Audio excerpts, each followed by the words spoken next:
Yeah, Mortal Sin. Oh, I remember we saw that one before. 30% discount. I remember. Damn, it wasn't March already. Holy shit, okay. Thought that was kinda not that long ago. But I guess. The action horror roguelike. Yeah, this one does look indeed intense. And some dink color scheme and everything there. Early access soon. And some Giga reviews though, holy shit. And the Giga reviews, yeah, the color palette is quite something indeed, And people actually already canceling it because of the... what's the name? People having seizures or something. Omega impressive for one guy. Let's see. Interesting.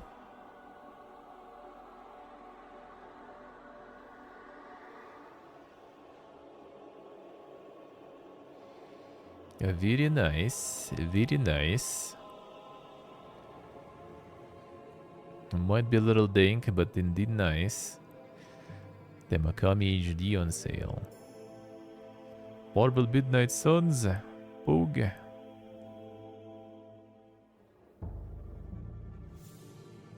Yeah, all the Watch Dogs, I guess, on sale. The Legion already $5. Alright. Makami HD always costs the same, I see.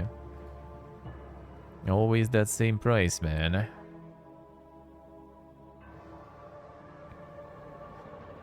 So anything else than 50% discount, I see. And just waiting when you get it. They just waiting for it. Portal Revolution mod. Damn son, even a new and trending on Steam. And overwhelmingly positive. Insane. A new story with original characters spanning over 8 hours of gameplay featuring over 40 new challenging test chambers which make use of new mechanics. Nice, nice. This one is overwhelmingly very positive, and the regular one overwhelming. All right. If I wanted to know how you doing? Community made mode, similar to GTA 5. That's an interesting one. That's an interesting one.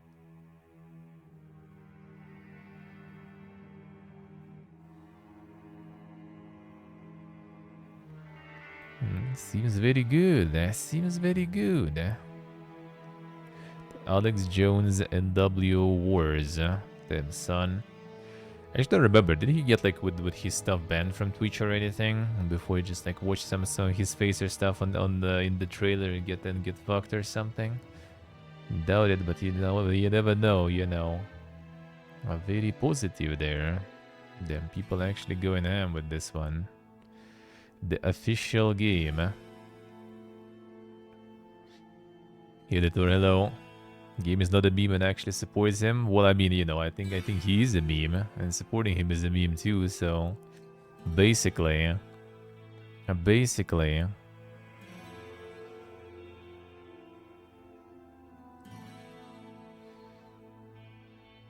defeat a big tech cucks.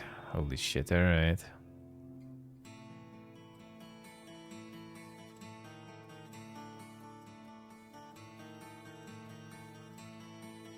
No, there's the frogs too. They got the frogs too. The rainbow frogs. Globalists don't want you to know this, but you can complete this game in 40 minutes and the Steam refund policy is under 2 hours. Damn son. The proper acolyte. There it is. Own the corpa. Own the corpa.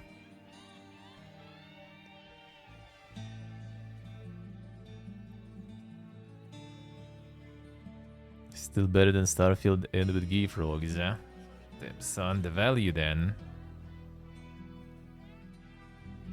Metal Slug inspired but missing everything that made Metal Slug good, Game is barely an hour long, lacks any replayability, also pathetically easy. Only 2 weapons, machine gun and a flamethrower, alright. Well, yeah, that hour of gameplay for 18 bucks, basically, that does sound like some expensive memes, man. That's for sure. That's for sure. A little too expensive, huh? Snowbreak Containment Zone, huh? 3D sci-fi RPG shooter. Damn, son. I got the weeb shit, so that's already 10 out of 10, probably.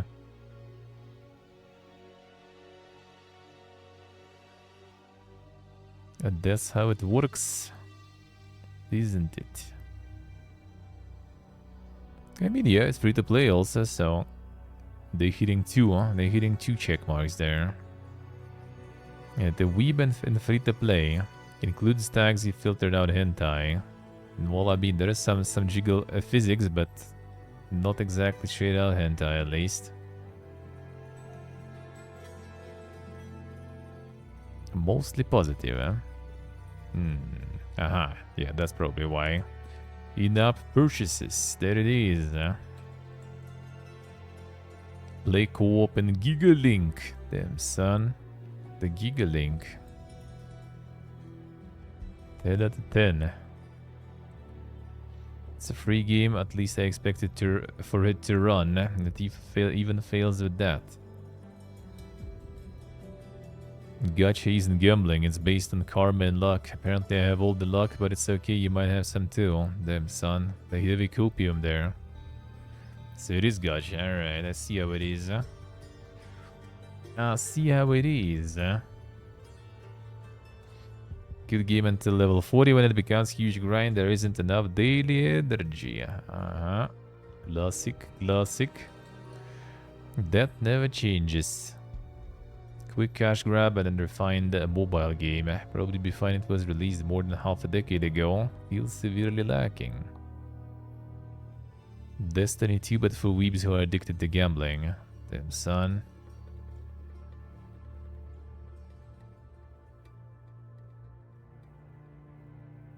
Cultured skins.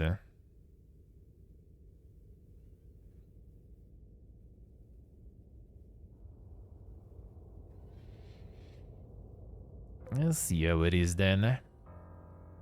Some more gacha fiesta. And with the stamina mechanics and everything.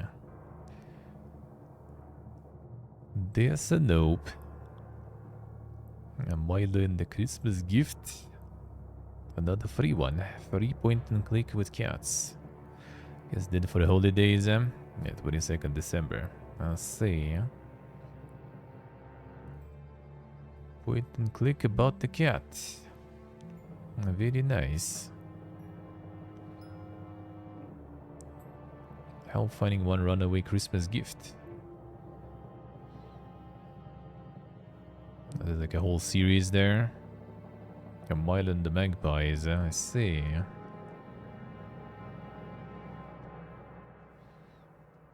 Average playtime 15-30 minutes. It's like a whole series and it's only one game. 2021. Overwhelmingly positive. I see how it is. Some Giga art. Insane.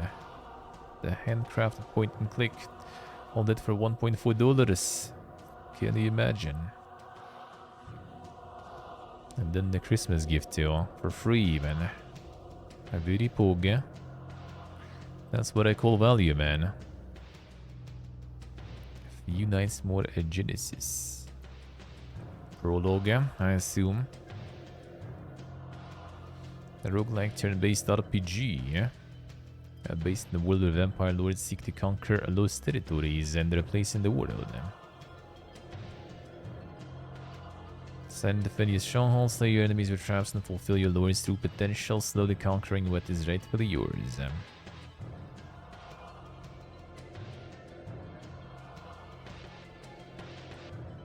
Yeah, they're all with like the full-blown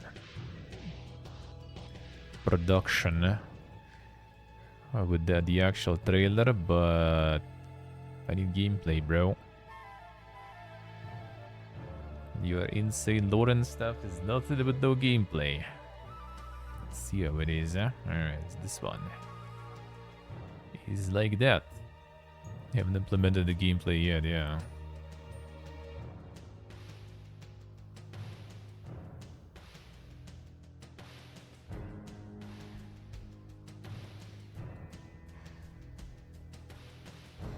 Everything is roguelike RPG now, I see. Turn-based RPG here. Yeah, the term RPG in general kinda, you know, is tricky. And nowadays it also did stretch quite a lot indeed. You can make everything RPG, huh? You playing as a character, that's an RPG now, man. As long as you can customize character even a little bit, that's an RPG now.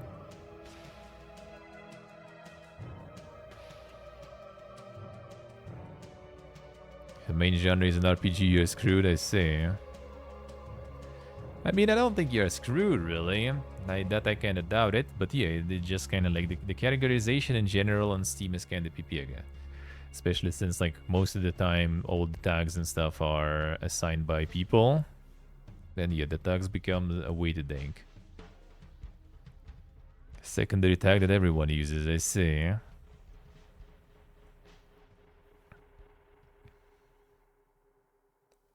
That's where it should be like some more like enforced and proper system, I feel.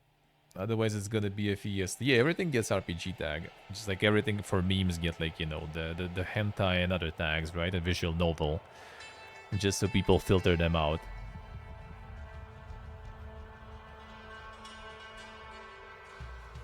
Play the role of some dude, so it's an RPG, yeah? So as soon as there is like some sort of customization for your like run, for your character, for your playthrough, it's an RPG. I mean, technically kinda, if you go like very down to the definition, I guess that kinda is allowed. The thing is, yeah, if I'm looking for RPG, I'm expecting to see, you know, like Pillars of Eternity, Baldur's Gate, you know, that kind of stuff. I don't expect to see like this. Don't expect to see like Darkest Dungeon or something there, really.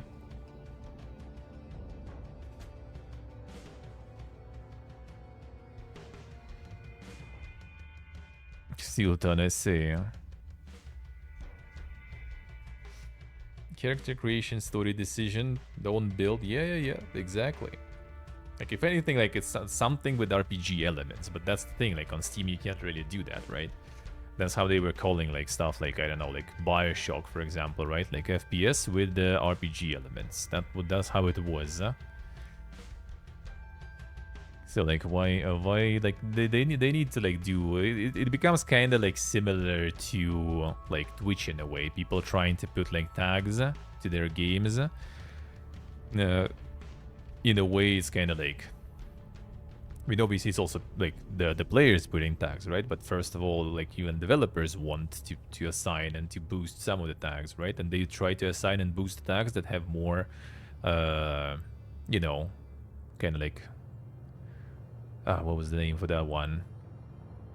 They basically have like the more expressions that way, more impressions rather that way. They get more views on their game if it's in the tags that are popular. Same kind of like, you know, as why everyone is like in just chatting category, because that's where like more eyes are. That's why people try to put it all the time on and do anything in just chatting, because there's more eyes there looking at you. Same kind of here too. Truth untrue. FPS with RPG elements. Stalker comes close. I wouldn't probably put Stalker there though. You get customization is in like, you know, weapons and gear, the armor and stuff, but like you don't really get, you know, level the stats, get some sort of like perks, you know, this kind of stuff. But in the same time, you also have dialogue. You have some decision making and stuff, like branching narrative and stuff, right? So it's really hard to like get those genres down sometimes.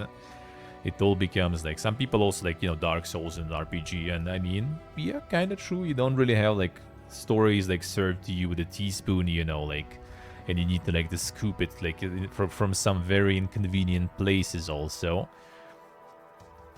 But yeah, you have the stats, you have the build, you have the gear.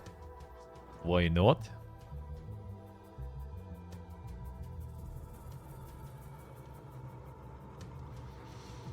And the only RPG shooters are Todd masterpieces. I think Todd ones are in general like RPGs though, because they have everything, right? You have build, you have customization of the character, you have character creation, you know, you have skills, perks, you know, whatever, stats, all those things. That's the definition basically of RPG for me. Like whenever it's like whenever someone mentions RPG, I will imagine, yeah, like Elder Scrolls, Pillars, Baldur's Gate, you know, Fallout. That's what I remember. That's what I imagine whenever someone mentions RPG. Stalker's quarter one. Yeah, apparently still. No way, just remove community out tags. I don't think so. Yeah, I'm not sure actually. Maybe devs have some opportunities for that, but I don't. From what I heard, I remember like people just want to. A lot of devs just want to put as many popular tags as possible, because like the chances of that backfire are like minimal. Like you don't have any like bad effects from that. The only bad effects is like you're gonna have like worse like CTR, which I think on Steam still doesn't really matter. Like if Steam would be kind of more like, you know, like the targeting odds system when everything is like very precise, then we probably would see way less of that shit. Because like if you set up like the odds on like the Google AdWords, Google AdSense, that kind of stuff, then you're gonna have like the more precise you target your audience, the cheaper the odds will be for you. Like if you try to like just get the audience like as wide as possible, you're gonna pay a shitload for it because your CTR will be garbage. Because if your game is not an RPG, but you put RPG tag and people looking for RPG will see your game there, they're gonna click on it and they will be, well, that's not an RPG, and then they leave, and your CTR goes to shit. But I think on Steam that doesn't really make much difference, so people just try to farm as many tags as possible just to get more, you know, more views on the game. Gaben doesn't care about CTR, yeah. I mean, it does show, I think, in your stats, though, like how many people, like, browse your page and how many people, you know, like, actually press wishlist and stuff like this. So maybe it kind of does account something like that, but I really doubt it. I think it's more like stats for you, just to kind of judge how good your page is. But yeah, I think, like, in general, it doesn't really matter how... Well, I mean, it does matter how good it is, but what matters more is how many people will even find your page. So people just try to farm as many tags as possible. And then again, there is also kind of like the negative effects of that again. Where was it? Where did we just see? Was it? No, not this one. It was in Portal. Or was it Portal actually? No, there was just something I saw with the... It's one of the games here. Is it the Mortal Sin actually? No. Snowbreak did? Oh yeah, Snowbreak did, yeah, true. Well, I mean, Snowbreak at least is kinda like somewhere, I guess, there. Sorta, not exactly. But yeah, it filters out. Which actually didn't filter it out completely from here. So maybe Steam started to kind of like understand something. Or maybe like someone marked that the tag is kind of like fake or something. Because normally it wouldn't even show then. And then yeah, it just disappears from search and everything. So like all those Pipiega tags might actually even be like kind of like harmful in a way. Because a lot of people probably have some of those filtered out.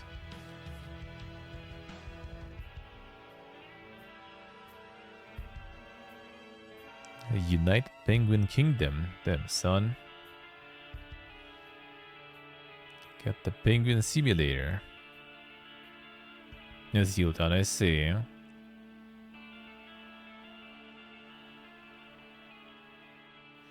From 19th of December. Yeah, this is the post sale fiesta. That's why you probably don't want to like release around the sale or something, because you're gonna have potential issues. But I mean, people still found the game. But yeah, it's like just showing a bunch of games like from pre-holidays even now, because the sale kind of just completely covered all that.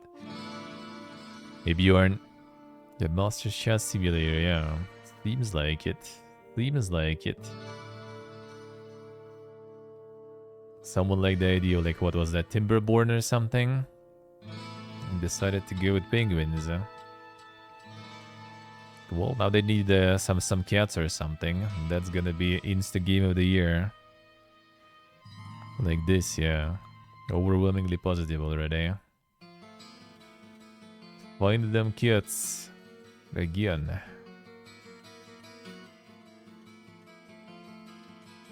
Another one, similar to Station. I'm not sure. Then the deluxe edition with soundtrack.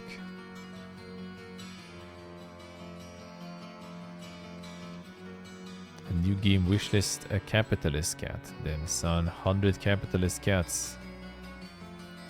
How to sell a JPEG the game? Yeah, basically. Pretty much. Well, I mean, it's free. But then you want some more, you can take. And there's the dollar you can pay and get some more. Key features, brightness settings. I mean, true. That's an important feature.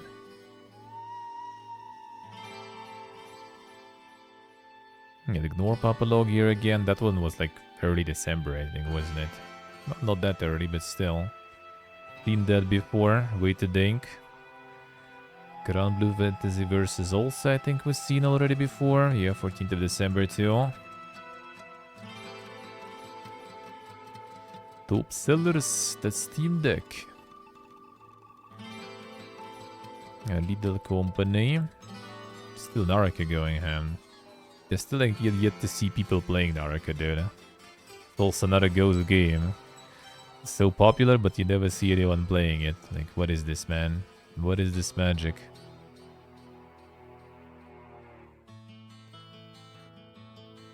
Apex. The finals. Booty. There it is. There it is.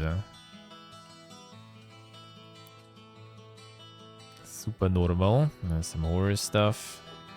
Arkelunden. That sounds familiar, actually. Oh yeah, that's the one where you like first person running and then you go into turn-based. Alright, that also we've seen before. That release date tomorrow. Insane. Actually, ironically, would rather probably play it if it'll be like all the way through first person. I wouldn't mind some first person gig RPGing. That I wouldn't mind. But then yeah, you go kind of turn-based like that. And cool though, but not much, yeah. Seen it last time. The Lost Flame Prologue, yeah. Who? Oh, okay. Another teamfight tactics. Or would that be? Endless roguelike auto battler. Let's see. I'll see how it is. Is it RPG though? It is. Of course. Of course.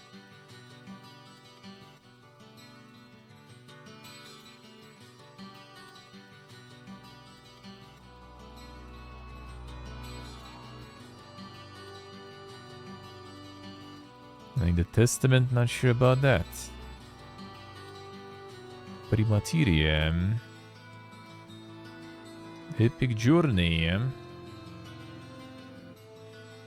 roguelike deck builder being redefined with the not the classic Yu-Gi-Oh experience.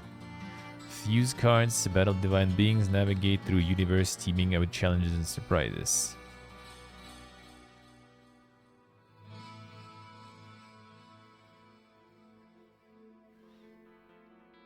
So the maximum super.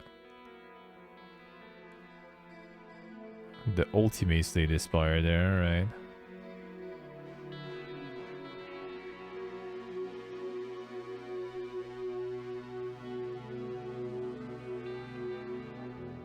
The idea, the concept is kind of cool though. With the morphing the cards and stuff. But that kind of looks more kind of your like average, you know, just like the card online multiplayer card game.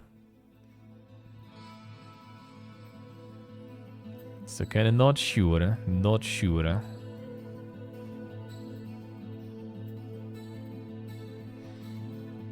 Like if it'll be also made like in kind of stylistic as a little different basically, you know, like something like Slade Aspirish or something, but also with like morphing thingy, that would be kind of cool though. But this way with just interactive things, yeah, that kind of feels like another, like I don't know, just another one sort of, you know, like the multiplayer online card game pretty much. Feels like it at least. Feels like it at least. Like Runeterra, Hearthstone, you know, all that stuff. You know, I would rather play those then, I guess, or something. Because those will be around for longer. Most likely. Noxious Weeds. Would that be? Oh, roguelike, yeah, okay. This where we fight the weeds and everything, eh? The roguelite bullet hell. Insane take on that farming there, I guess, alright.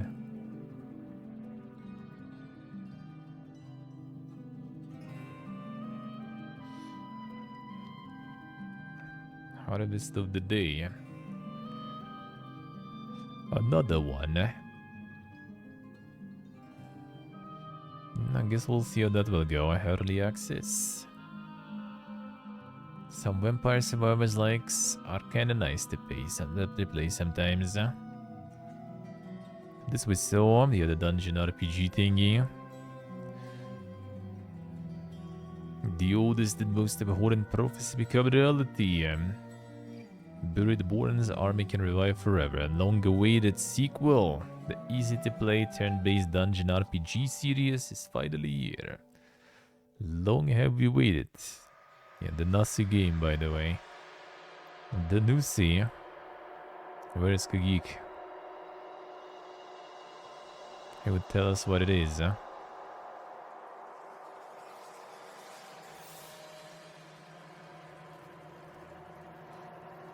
Yeah, also with in-app purchases and stuff.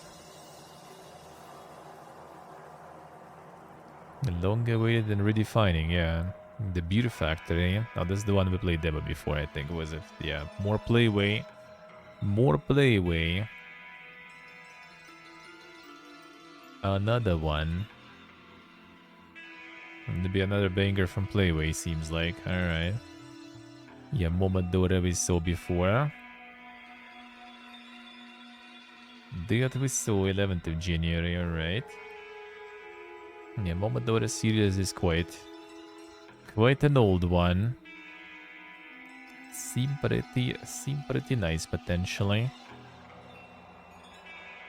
Especially for weebs, of course. But overall, I think we're kind of nice ones. Metroidvanias. Actually, Metroidvanias are just like action platformer or something. And it doesn't have Metroidvania. It does have RPG though. It doesn't have RPG. Look at it go. There is no RPG here. What a twist. Some enemies look kind of PPG though, not gonna lie. Well, some are like super nice and everything, some are just PPG. The water hospital.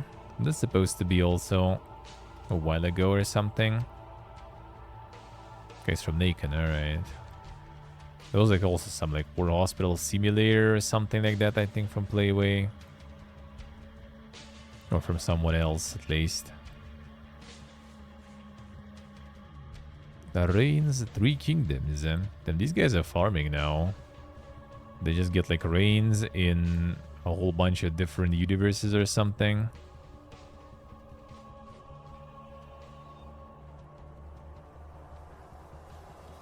Different franchises even, I guess. You know, it's Romans of the Three Kingdoms. How many of them already are there? Reigns, Her Majesty.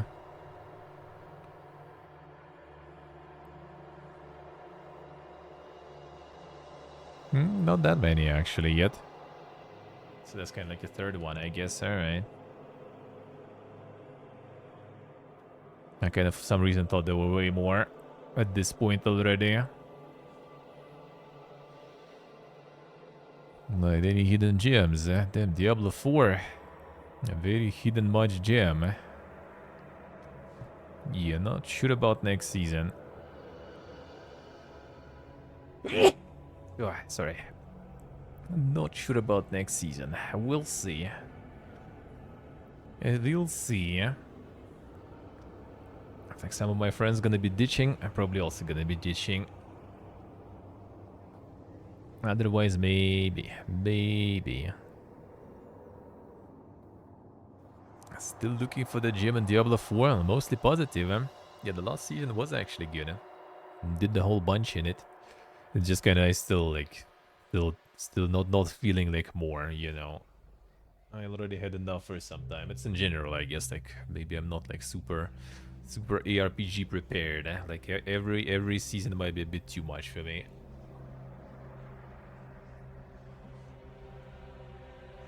Part of it though is that, you know, you can like play one stuff on stream and then stream is over, and instead of like kind of free time to do some other stuff, you just end up, you know, just going into Diablo grinding with friends. Already tired of season no matter the game? No, season for some games is a really good stuff. Like leagues, seasons, all that. It's just it should be like kind of well made, well implemented. Like you need to find like the proper kind of like frequency parameter for that. First of all, like how often you should do them so people don't get tired between. And second, yeah, you also kind of should just release it and done until the next season.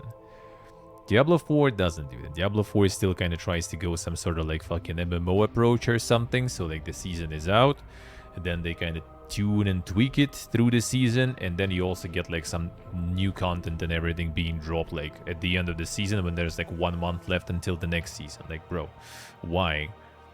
I don't want to return. Like, if I'm gonna be returning through the season like every month or something, then like by the time new season drops, I will be burnt out and I just don't want to play. That's it. They kind of don't understand, I guess, how it works. Like, you go in, you play, like, if you feel like it, you can go ham. If you don't feel like it, you play, like, for a week or so, maybe finish some seasonal, you know, season pass or something, and peace out until next time, when you feel it. But, yeah, they just kind of keep, like, want to keep you in the game and interested, and by that, it just kind of kills it completely. Not to mention that it's clearly, like, judging by how the last season was handled, it's clearly, like, easier to just, like, any season, just go in last month or something when all content is out, when all patches are out, and when they got, what's the name? Already all those, like, bonus XP events, you know, those things out.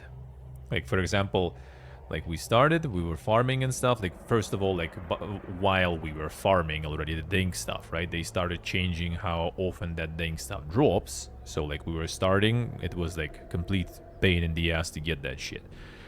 They started increasing those resource drops to get to the Uber bosses, right? Which is good, right? But, like, if you started back then and you already were farming the harder farm, that's kind of annoying, right? But then they also added... after like more drops, they also added more like chances to get the Uber drop from Uber bosses too. Well, we already got ours after many attempts, right? They made it easier, and then they added also like increased XP some weekends and everything when we already were done farming, right? And then the last event they added is also outside of farming cosmetics. It's pointless because you already max level, you already like pretty much like best in slot gear, and even if not best in slot, it's not gonna drop there in that event anyway. So you basically just like, if you already done, that event is like pain. Like if you would be like just still playing, at least you would be getting XP there, so it doesn't feel like a waste of time. Like you're farming cosmetics and you're getting XP and some other stuff, fine. But basically, if you started the season in the beginning, then by the time they started adding this shit, you're already kind of done and you don't want to. Like I didn't even like bother tuning in. I think one of my friends farmed everything, but another one also, I think, like tuned in, like checked how often those items drop for event, and just kind of pieced out. And I don't think he did that. There has no gamers, that's the problem. Seems like it may be. It might be. I mean, they already have experience with Diablo 3. You just need to kind of like copy that experience and stuff. Like my friend playing both like Diablo 3 and Diablo 4 seasons and stuff, and he's like, dude, they just like dealt with this. They're just making the same mistakes, you know, basically from the back in the day. Like Diablo 3 already got a lot of that stuff figured out, and they still doing it again in Diablo 4.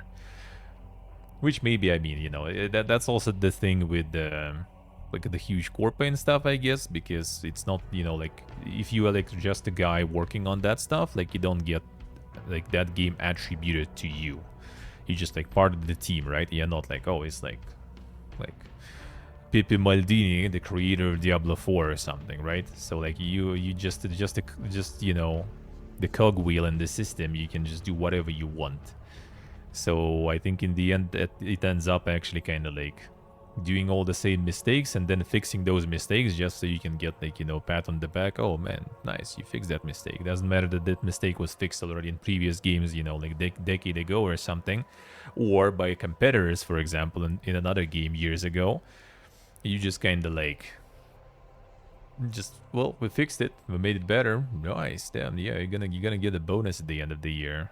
We're not gonna fire you then. You're actually doing work and stuff, seems like. Fixing something, that's good.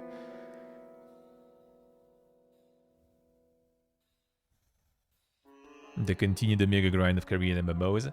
I do agree with you. I also like that, and I like the Korean MMOs, and I played in Ragnarok Online and stuff, right?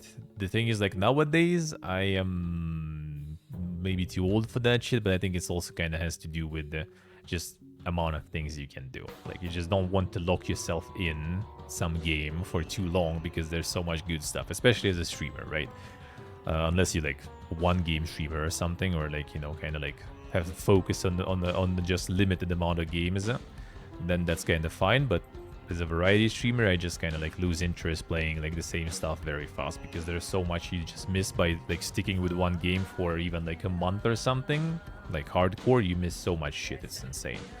Except maybe like this month right now, right? Like maybe February, not every year too. You might get like some chill time sort of when you can just like grind MMOs and do some other shit because, you know, there's nothing really happening those months anyway.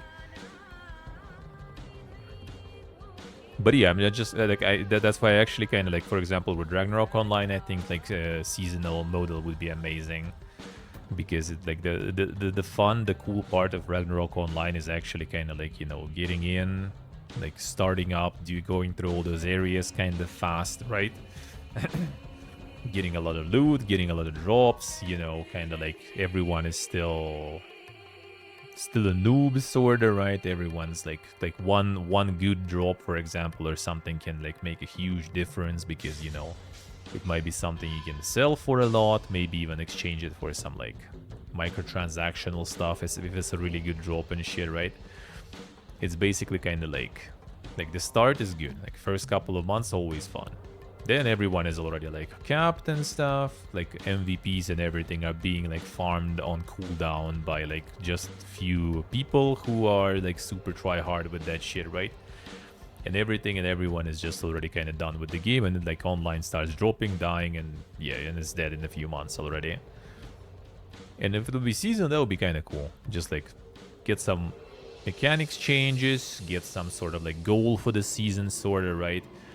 Make it like a little faster and easier to level too while you're at it and stuff. And yeah, I think it would work really well with that. CBR, I see.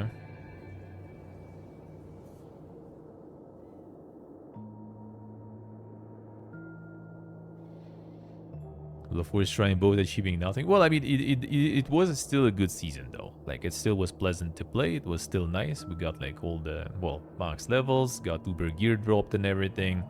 That was nice. That was still kind of nice. It's just like, after this, I just don't want to play right now for a while. We'll see. Like, if friends go in, maybe I'll try a little bit.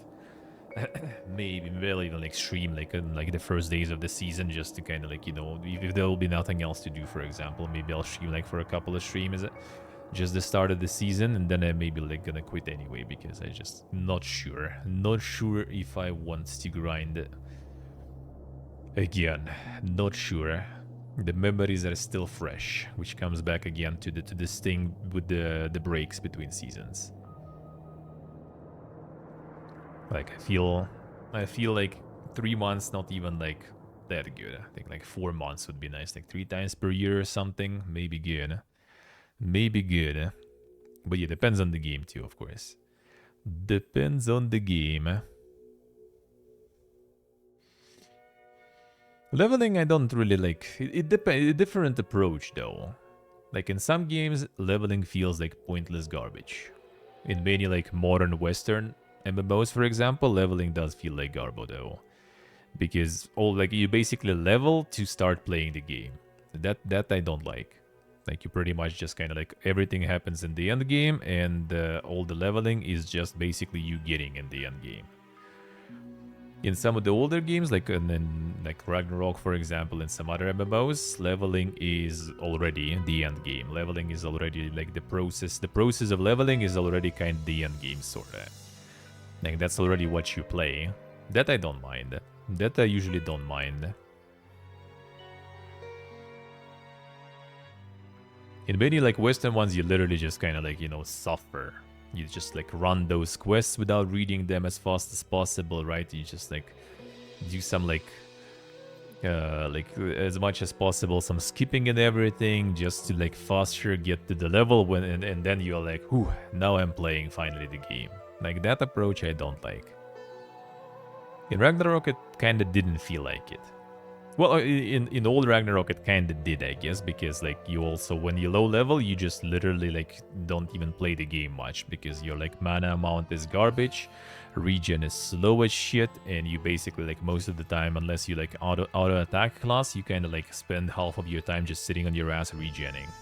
That is awful.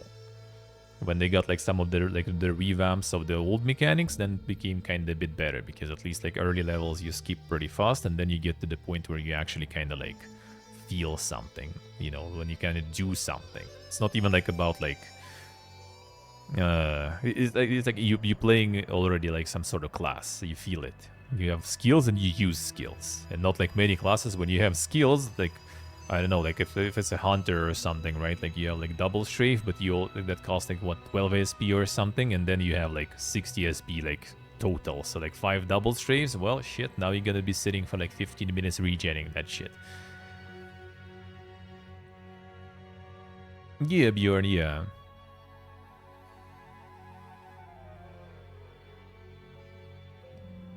Sultan. All right.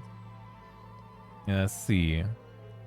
Yeah, New World has that too. In New World, at least gameplay is fun, so it didn't feel like as bad to level up in New World. I guess kind of same in like Ragnarok. Like it's fun to level up. Sometimes with some classes, on some servers, in some mechanics. Not always, but because gameplay is fun, in New World it kind of felt okay. Like an ESO for now, for example, we're playing, it also feels fun. Like gameplay is nice. I still think that New World gameplay is better than ESO though. Kinda early yet, we'll see, but I still feel like New World gameplay is like way more involved and engaged than ESO. It does make ESO bad, but like it's not the same. It's not the same. I like New World more. But ESO is also good. But if it's like, you know, like your classic kind of like sort of World of Warcraft-ish MMO or something, then it's just like, no.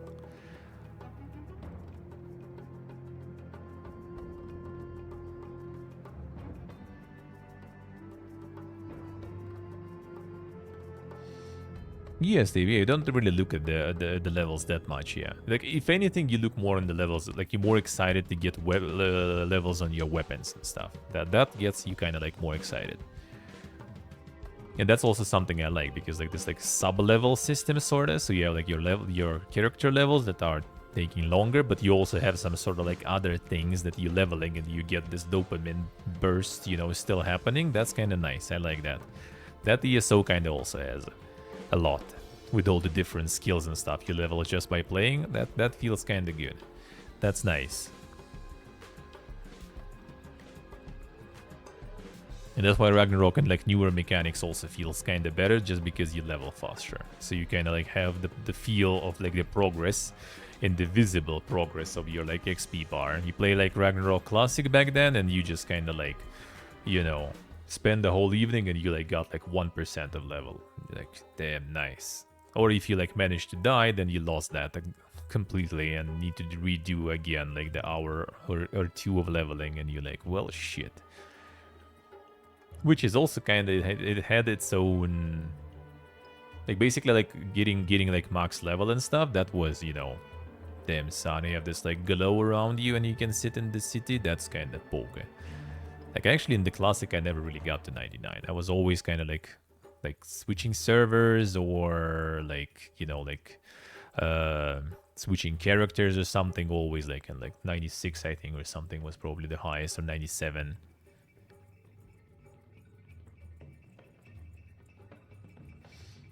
New World End game was shit while leveling is the best game ever made. I don't know actually about like the leveling was fun though, yeah, for sure. It was nice. It had issues though, still, but it was somewhat fun. It was fun because gameplay is fun, basically. And questing there is like basically kind of most of the quests are just making you use your gameplay, as in making you fight. That's it. So that was actually perfect. In ESO, there is this issue right now that a lot of quests you kind of want to play as single player. Like a lot of quests are actually, you know, like interesting. There is a lot of like text, a lot of lore, voice acted text a lot too, right? So you kind of like, you play, you can, yeah, you can listen to this quest and stuff. You have decisions there to do, right? You have like persuasion and stuff. You can use some skill checks and everything. It's good, but when you play like together in a group, it's just kind of like weird. You just like, the group runs and then everyone just like skips the quest, skips all the dialogue just to go to another one, but you end up just barely fighting anything. You just like run around talking to NPCs, you know, and like kind of getting levels in the process. That kind of weird. Like if I would be just like playing on my own, just listening to it, like maybe I will at some point on stream even, like when there will be some like quiet season and I will maybe pick a new character and we just do like a playthrough, at least like if some cool areas there. Maybe I will at some point, we'll see, because I mean, yeah, it's like voice acted at least partially in some places. And yeah, it's alright quests. It's okay RPG, I guess, right? But for like leveling in terms of gameplay is just like not that fun.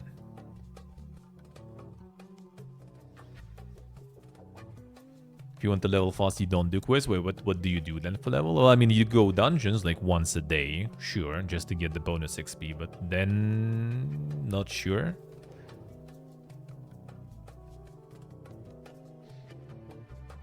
And the dungeon mutations you have there in the end game, yeah. Well, is in like you have like the dungeon, and then in the end game there are the modifiers on dungeons that are kind of like changing every week. It's like some different things that modify the dungeon. Different like elements the mobs have resistance to, or like weakness to, you know, those kind of things. The world events with public group, alright.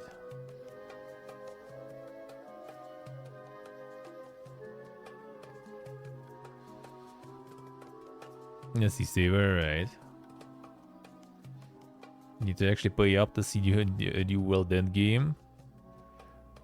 I think you can do some of it without DLC even. They added like one dungeon basically, I think, one raid in the DLC. I think you can do stuff without DLC still. Unless they also like upped the requirements for other raids that you need like those things that you get in the DLC or something for. I'm not sure actually.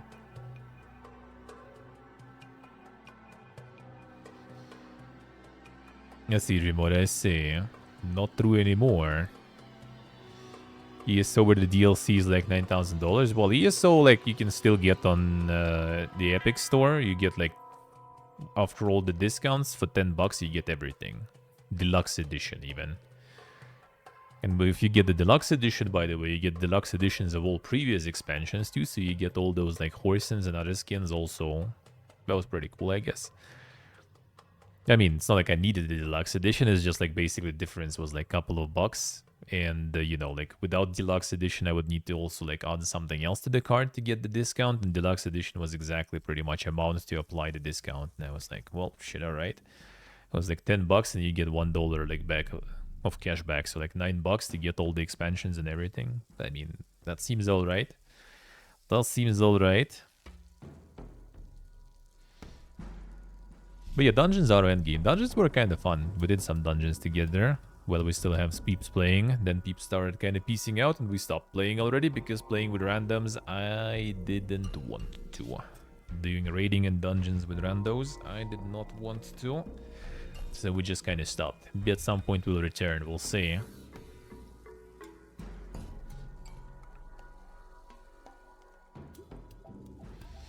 See what I say. 2024 recommended. Damn, Poga, insane. Similar to Counter-Strike and more now. That's an interesting one. Resident Evil 4. Yeah, I guess like the sale kind of fucked up the algorithms and stuff too. Dave the Diver. The Mortal Kombat. And these like the Giga recommendations there, man. Call of Duty. Maybe like changing region and stuff, just kind of like reset all the preferences or something.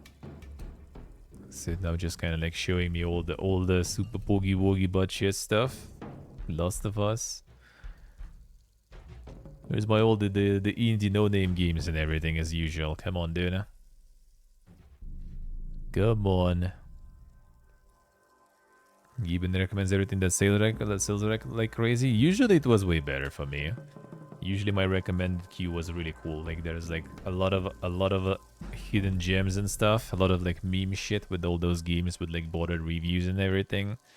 That is always a treat to go through. And this is just kind of like mostly like full blown normie stuff all over the place. Filtered out visual novel. Damn son. The Giga Weebs. Far Cry 6 also, dude. What are these recommendations? Yeah, I guess we all need to, for years now again, to teach my algorithm stuff. A Marvel Snop. That I still need to play at some point.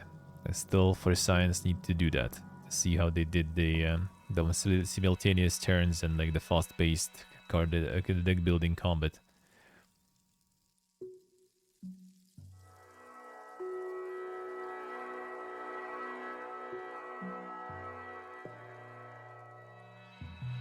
I see.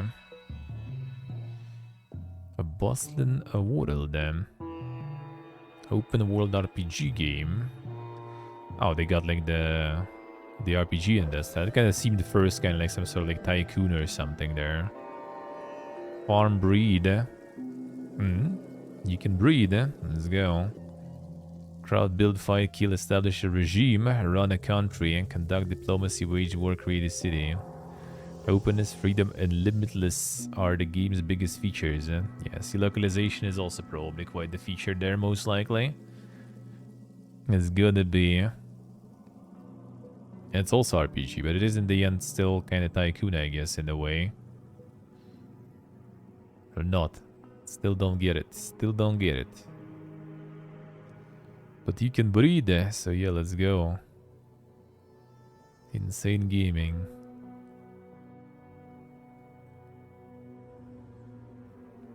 Alright, nothing else crazy. Okay, check out the stores.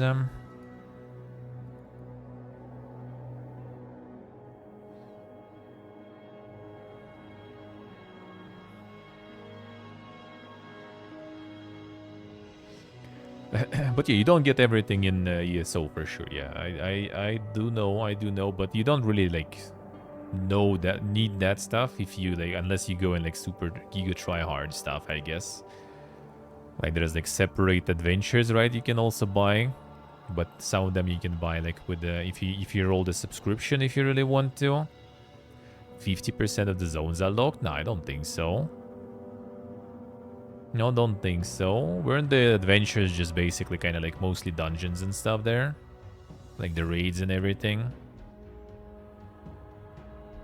Because I don't know, I don't see anything locked right now though. Like all that stuff that was like the big one you get.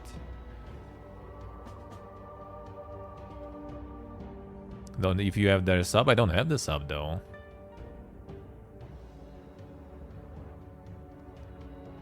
Like you get Morrowind, you get Necrom, you get like pretty much everything. Like the only things you don't get is like the separate like adventures that they have, which usually have like some extra like raid or something. And I think it's mostly like, yeah, like if you want to raid those things, I guess you kind of buy them, because that's where you get like some Giga drops and like Giga XP or whatever.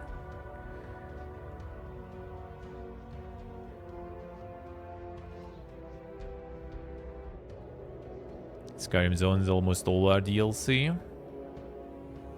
Well, that I haven't tried. Like we went Necrom basically, which is the recent expansion. We started with that one. Well, I mean, my friends picked it. I just kind of like went with it anyway. And I don't know, like it doesn't seem that locked whatsoever. Doesn't seem that locked. Just teleport anywhere, do stuff. I thought you just get like the adventures there or something, which usually are kind of like small bits that you can buy separately, or yeah, they're part of the subscription.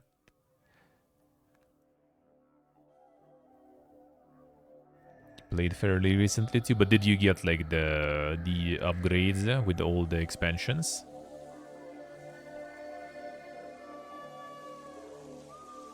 Because like the base game, yeah, base game you only get like the base game and Morrowind, and everything else gonna be locked for you. If you got one on Epic or something, for example, for free, then yeah, you're gonna have like everything locked for you. Because that's just the base game. That's just the base game. Only had Morrowind, that's base game then, yeah. Base game, yeah, you only get the base game and the Morrowind. That was for free on Epic, yeah. Then you can get upgrade pack, or like the pack, the bundle that has base game plus the upgrade, and that shit is like with all discounts, $9 basically. Then you have everything unlocked. You only don't have like some sort of like adventure DLCs or whatever, which I'm not actually exactly sure what they are. Well, yeah, you wanted those, huh? Small zones, alright.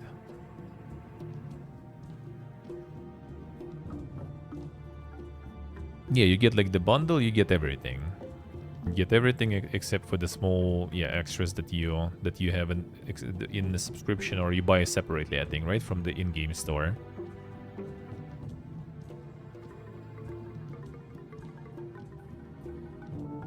Then I kind of have a feeling you probably don't really need those that much, except for maybe like the most recent one that is like the meta one, I guess, where you get like the best drops and best XP, probably, I would assume, if you really want to go ham. But yeah, I feel like the game already has so much shit that I don't think you need anything else for a while, probably. Even from all those zones you get like from the bundle, you're probably gonna have already plenty of time synced in.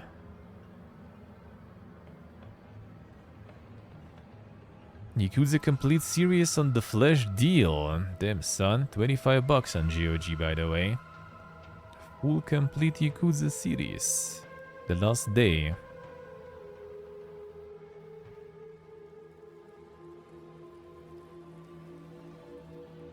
Some of the story endings happen in the small DLC zones. Oh yeah, that's kind of PPA then. True. True.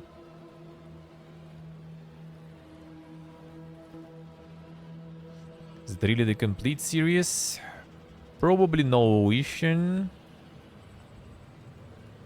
Yeah, it's 1 to 6, I think. Yeah, 1 to 6 there. 1 to, or 0 to 6 even. True.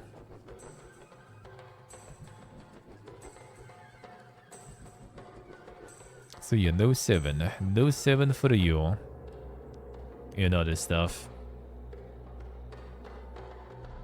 Unlucky. Unlucky.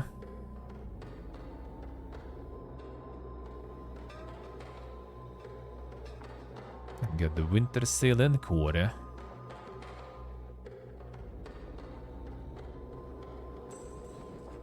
Anything interesting? Baldur's Gate Dark Alliance 30%. Damn son.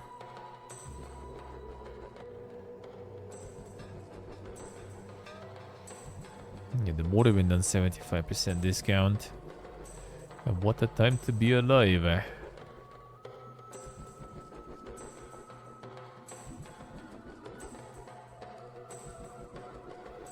The Coomer stuff, I see. More Coomer games.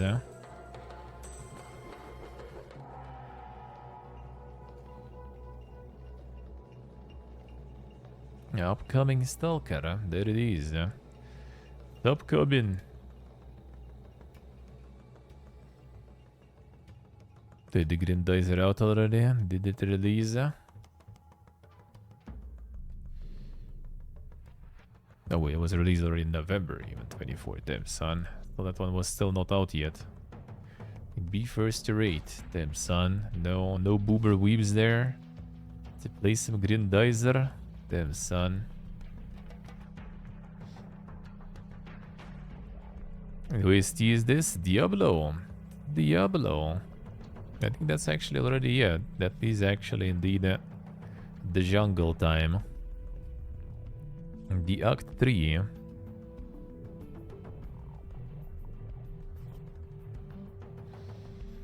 Let's see, I say. Then we already were looking for other hentai games there. See how it is. I'll see how it is. Gotta know what's banned and what's not there. Shaking my SMH. Yes, Epic sale until January 10th. So if you miss something on Steam with coupon and stuff, need to look. Maybe I need to farm some other stuff. Actually, need to look. Maybe I need to get something out of all the shit that already not probably gonna get cheaper anyway.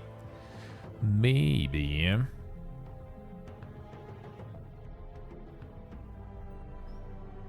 What if at some point they're gonna have like Skyrim or something for free on Epic? I wonder if Todd's gonna get generous there. I mean, they gave away Fallout now and everything. It was only 3 though, right? Not even 4. So we'll take some time. Still thinking about Quasimorph, I see. Yeah, maybe I need to look into maybe getting the Baldur's Gate 2. I think I don't have the remastered. And I was thinking maybe getting the Skyrim since I still didn't buy that ever, not even once. Maybe I should. Still don't see. Maybe I should. We'll see when I get to play those though. I will see when I get to play those.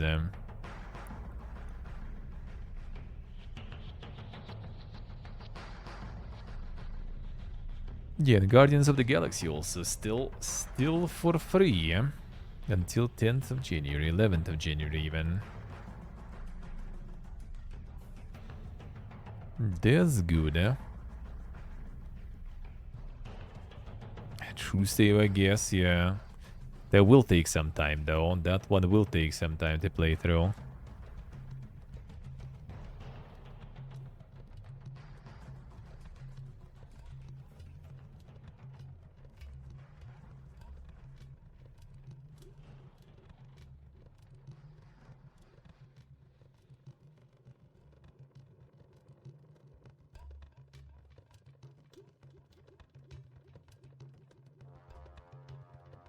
Should only take a fraction of Starfield time, yeah. Just one planet, can you imagine? Now we can even play that. No fun, no fun.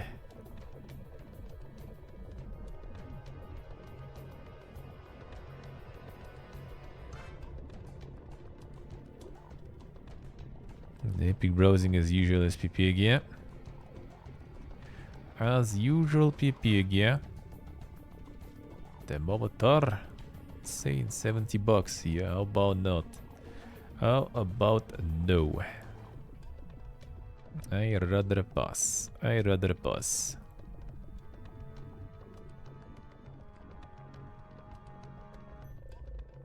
But yeah, until 10th of January. Buy Skull and Bones with the coupon. Didn't they make the coupon not working on pre-orders though? I think it doesn't work. I think it does not. Guide 7 best ways to maximize carnage. Then started going full search engine optimization that I see.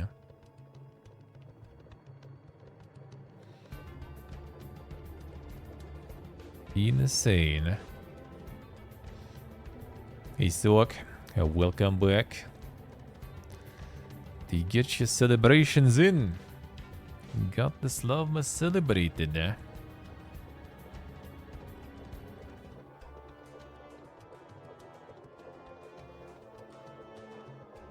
But yeah, it did work, I think. First time they got coupons. That was a fiesta, man, because yeah, you could use coupons anywhere. Back then, I was sad that I didn't use the Vampire Masquerade Bloodlines 2 with coupons. Some people did before they started turning feature off. And I was like, man, I could save money on that. Well, probably good thing I didn't, because that was like, what, at this point, 5 years ago or something? And the game is still not yet there anyway. So good thing I did not. Good thing I did not. Actually, not sure. Like, did the people get money returned, or are they still kind of sitting with the pre-order? Will they get the pre-order of a new version now already? And that's the real question there. Oh, that's okay. See, the dish is time. Ah, they refunded everyone. All right. Who bought the Giga editions? All right. But that was the regular edition, though. That was the regular one. Alright, let's get the news now. Let's get them.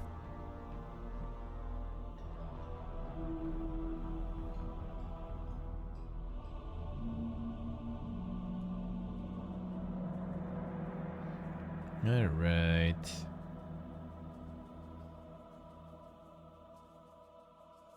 Okay, where was it starting?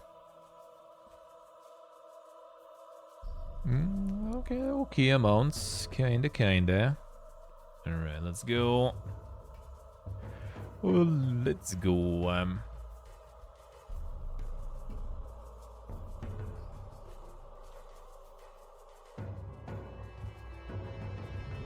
It won't be on Steam. That is indeed very unfortunate. True.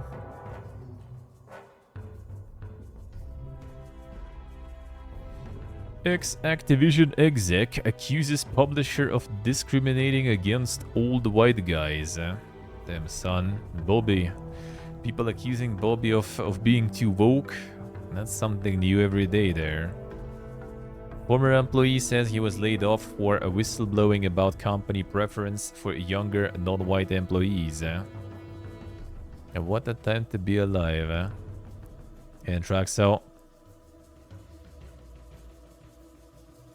Filed earlier this week by a 57-year-old former tech executive who worked for the company from 2014 until being laid off as part of restructuring in the Activision Blizzard Central Tech Department last August.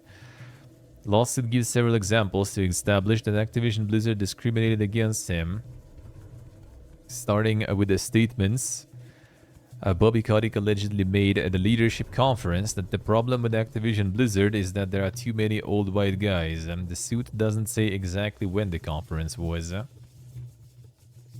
says a pair of white executives left the company shortly afterwards, saying their departures were based, at least in part, on Kotick's ageist remarks.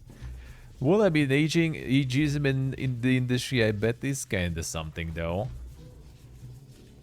I would assume, outside of, like, you know, all the like CEOs, you know, big corporate guys, and maybe some like legendary, you know, like people in the industry, like Toad or something. Yeah, I guess you probably don't have a lot of crazy future being like 50 plus or something. Hey, hello. How we doing, man? New Weeb news? Nah, just getting started, Nothing Weeb yet. At the least.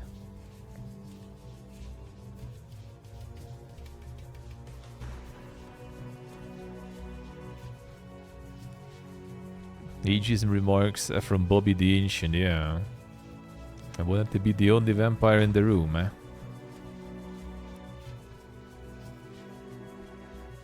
One of those departing executives recommended the plaintiff as his replacement, but the suit says, but he was passed over in favor of a younger non-white employee who then became his manager. But the suit accuses the manager of creating a hostile work environment and criticizing his work such that his merit-based base salary increase for the year was the lowest he received during his tenure at Activision. The Weeb Gotcha? Oh yeah, I guess. Yeah, well, we saw some games though, yeah. Some upcoming games and everything. No news though. Yet. Suit notes that the woman in his department complained to Human Resources about her own merit-based increase being below expectations, saying she made false and defamatory remarks about him to Human Resources and his manager. Plaintiff responded by filing his own complaint with Human Resources, accusing company of failing to protect plaintiff from discriminatory and defamatory accusations.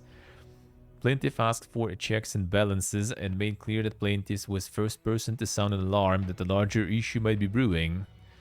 Demanded the accusations be investigated independently, but the suit says plaintiff's complaint was ignored and he was not taken seriously. Suit says he was laid off as a part of a Central Tech restructuring of August of 2023. On a team of 200, he and 6 other men, 47 or older, were cut. Activision plays profits over people by terminating the older, higher-paid executives. But, well, yeah, they didn't terminate Bobby himself, though, for a while. Suit knows that Activision currently has open job listings for Central Tech department roles. Plaintiff is asking for damages to make up for his loss of earnings, negative impact to career advancement, reputational damage, emotional distress, and a wrongful termination, as well as legal costs. Damn, son. Insane Bobby.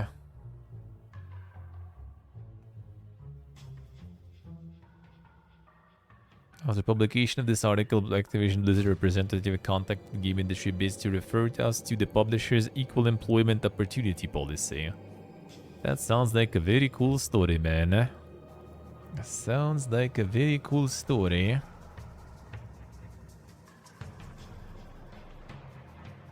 Stray Souls developer Jukai Studio announces closure. Poland-based dev cites cyberbullying, poor reception, and bad sales for shutdown. Damn, son. Cyberbullying, even. Jukai Studio announced its closure over the holidays despite launching its horror survival title Stray Souls last October.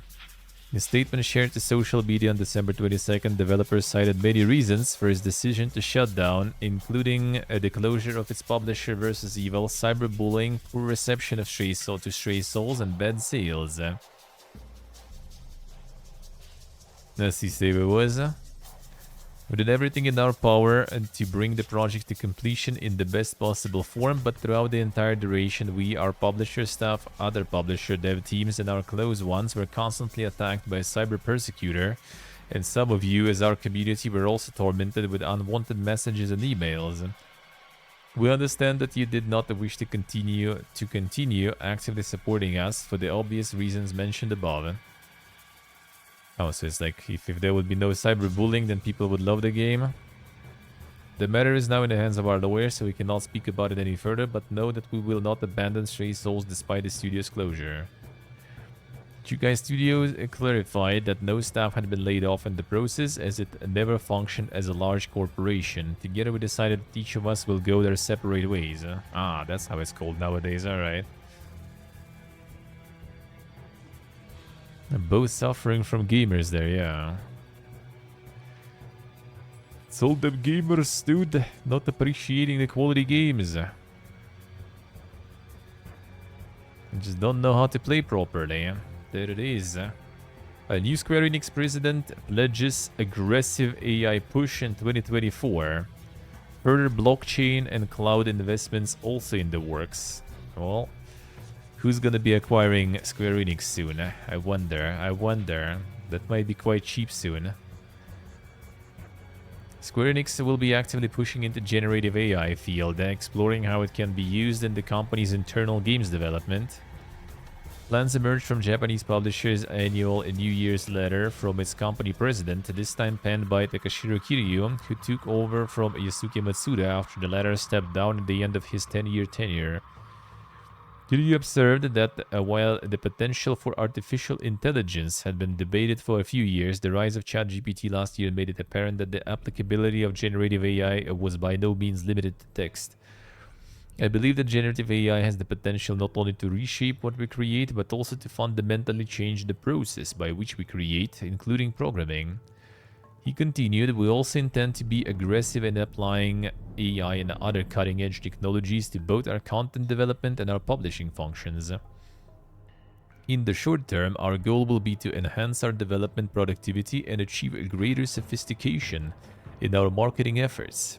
In the longer term, we hope to leverage those technologies to create new forms of content for consumers, as we believe that technological innovation represents business opportunities. The last two New Year's letters by Matsuda put more emphasis on investing in blockchain technology and the potential for Web 3.0 games. While Kiryu did not discuss this in detail, he did still identify blockchain as one of three focus investment fields alongside AI and the cloud. Insane. Here, the Square Enix redefined its overarching mission and goals for these three fields in 2022. It is currently modifying its organizational structure to support these efforts.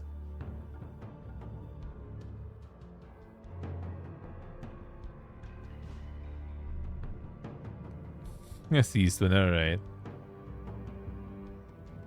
Exactly, Antrax. It's that simple. It's that simple. The guy's called Kiryu, yeah. We'll see about that. We'll see about that. Soon I guess it's not gonna be just like Crystal Dynamics and stuff. So it's like maybe All Square will go up for sale. Maybe. Sony fined 13.5 million euro by French antitrust regulator. Autorité de la Concurrence accused the platform holder of restricting third-party PS4 controllers. Damn son. Found that Sony put counterfeiting measures in place in November 2015 that caused third-party controllers to regularly disconnect from the console during system updates.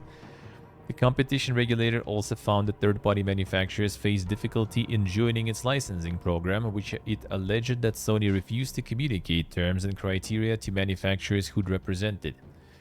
Combination of these two practices significantly damaged the brand image of the third-party manufacturers affected, with regard to both players and distributors, slowing down their expansion in the market and leading to their possible foreclosure. Warpa getting fucked? That's good. Stunting the competition there, shaking my SMH.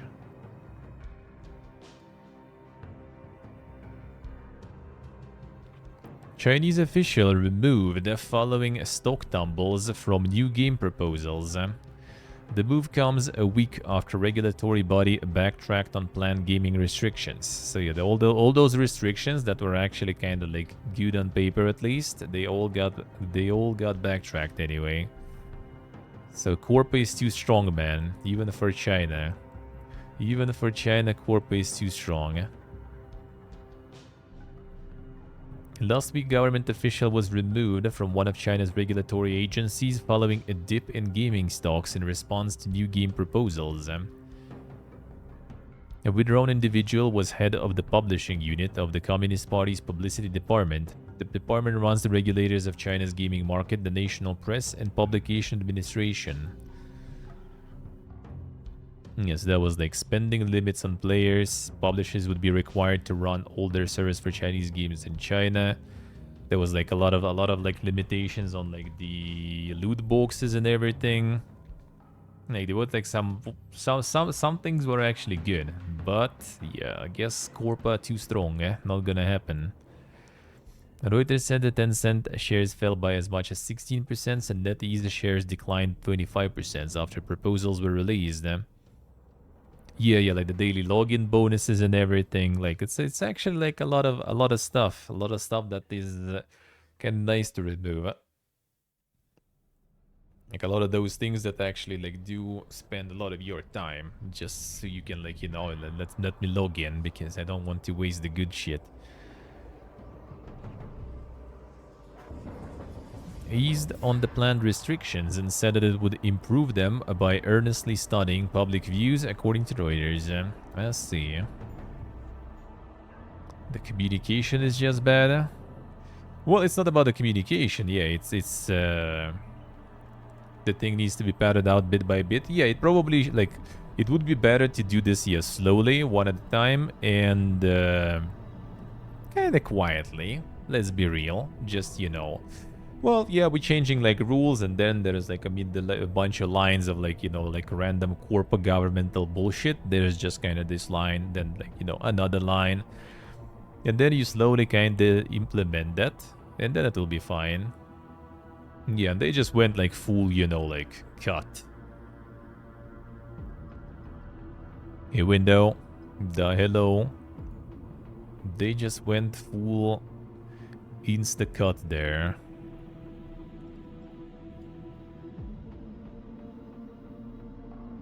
And the smork mode, yeah. Frogwares is now publisher of The Sinking City. Horror title developer resolves its dispute with Naken, which began back in 2020. Yeah, that actually took a while there. Nice window, nice. Happy to finally put this whole thing behind us, and we look forward to sharing more news about the future of the franchise very soon. That's good. Old saves will not be compatible with the latest version of Sinking City on Steam and Epic Games Store. Players will have the option to play through their current version of the game before February 28th. So they returned it. Yeah, that was like a whole fiesta there. Yeah, the game was pulled, but the publisher still kind of had it published in some of the stores. They can pirate the Sinking City from another digital store in order to sell it on Steam. See, it was a fiesta, and that was a fiesta. Took a while actually. It can always seem shady to me. I see. Well, I mean, they did have some interesting shit going, yeah. They did have some. They also kind of like came to in the business, I guess, kind of from like the retail. They still have like a bunch of what's the name? Like the peripherals for PCs and stuff. They sell. The AI generated Golem apology letter, yeah. That was the Dalek though, yeah, the Dalek. Was the Dalek also publisher though? The Dalek was developer.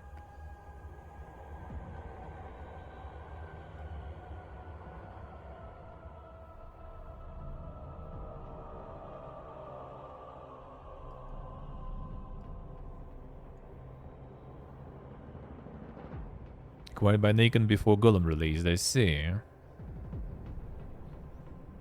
Hogwarts Legacy wins UK box charts. EA's football game isn't UK's biggest box game for the first time in 10 years. Damn, son. Hogwarts defeated FIFA. Insane. Insane. Down 5 places to number 6 this week after 76% sale drop. FIFA not FIFAing that well anymore. Interesting. Then one of the award shows, yep. Not allowed. Not allowed.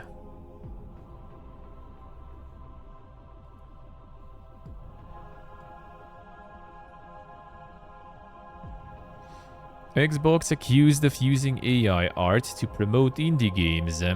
The post was subsequently deleted following backlash. There it is.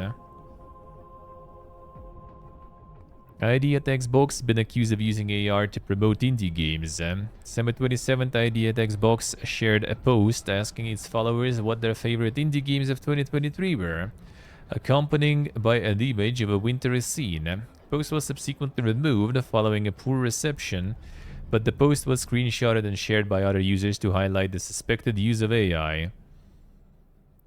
Can't believe ID at Xbox spends years working super hard building up goodwill, funding games, building trust, genuine connection with creative, stubborn, idealistic, independent developers, and then post some horrifying AR art to pinch just a few dollars. Indie consultant Rami Ismail wrote, pay for art, please. The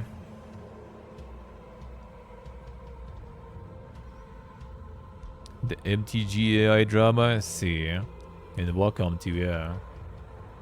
The thing is, like, I just like it's just kind of instantly got all over, like, you know, Xbox, why you do this and stuff. But like the thing is, it's just like some fucking intern, you know, social media dude just sitting there, and he was like, oh yeah, I need to post like this, like, you know, some sort of like holiday stuff there to keep engagement going. And I need some graphics right now, and it's December 27th, you know, all the departments are on the holidays.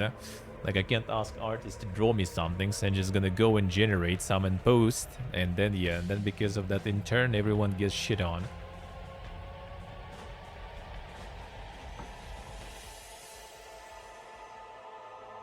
Which, I mean, sure, can blame them anyway, should have some sort of guidelines on what to use, what not to use when posting stuff. But yeah, just one person handling the Twitter account can fuck you up real hard.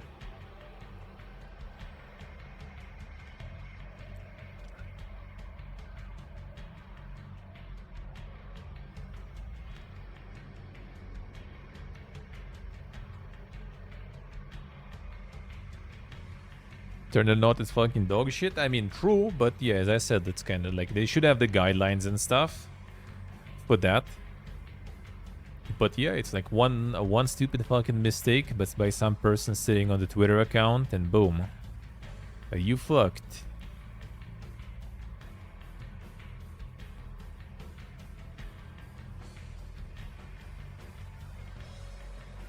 This the MTG stuff. Oh, it is shocking how good these lens look in a retro frame. I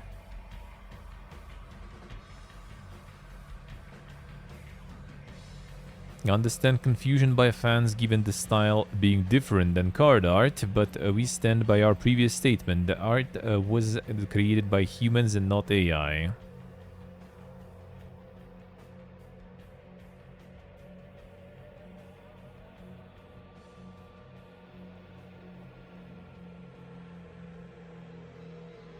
And model trained employees really high and paid, yeah.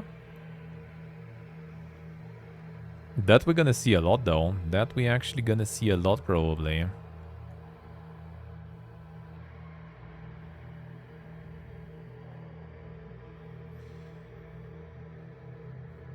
That's gonna be a problem now to do anything and post anything nowadays, dude. Everyone's gonna be trying to dig through it. It's the AI, man. It's the AI.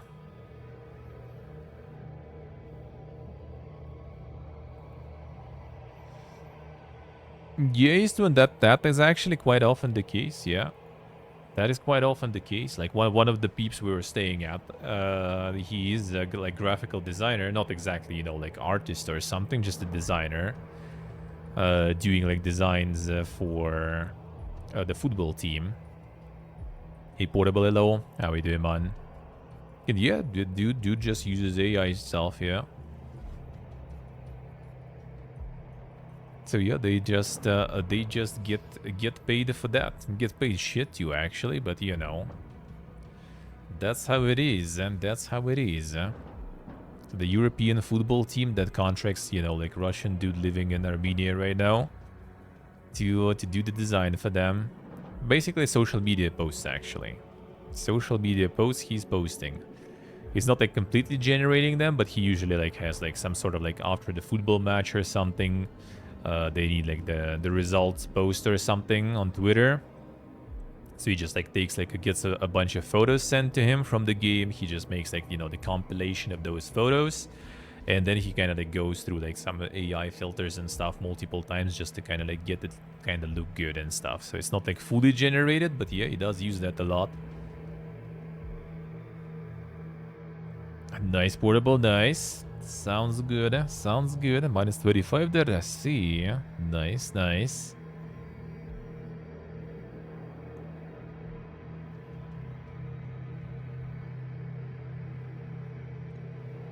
And yeah, there will be a lot of that stuff. Just commissioning something, and you're gonna need like, you probably already like as a dev and stuff. I don't know if Fulton already encountered that. You're gonna probably be dealing with that. You get like commission, and then as a result of commission, you just get like some AI generated shit. Because they just don't care. They're just gonna generate stuff for you and expect you to pay for that.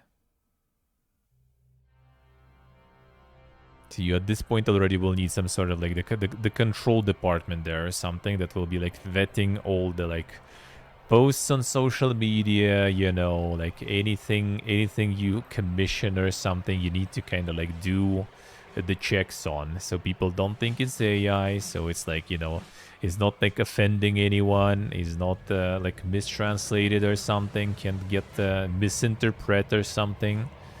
Just need a whole department for that nowadays already. Otherwise, prepare.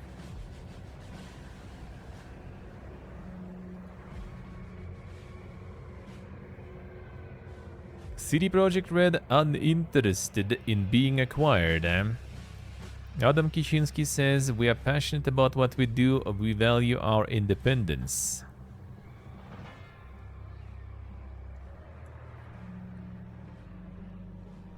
I worked our whole lives to get into the position we have now, and we believe that in a few years we will be even bigger and stronger. We have ambitious plans and we are passionate about what we do and value our independence. Also addressed whether CD Projekt Red would instead acquire any gaming studios for itself. Kichinsky said that the firm isn't planning to purchase any firm at the time. However, he said, of course, we're open to ideas that could accelerate the implementation of our strategy.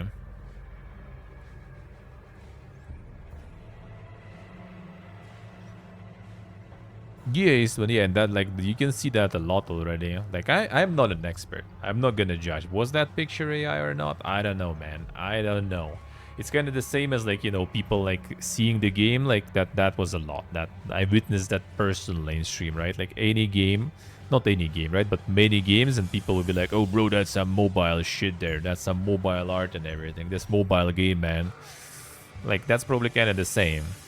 Everything's AI art, man.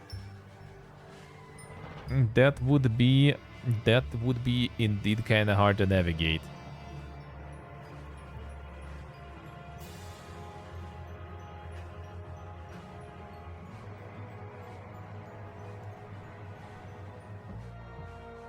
Nexon fined $8.9 million for misleading MapleStory players.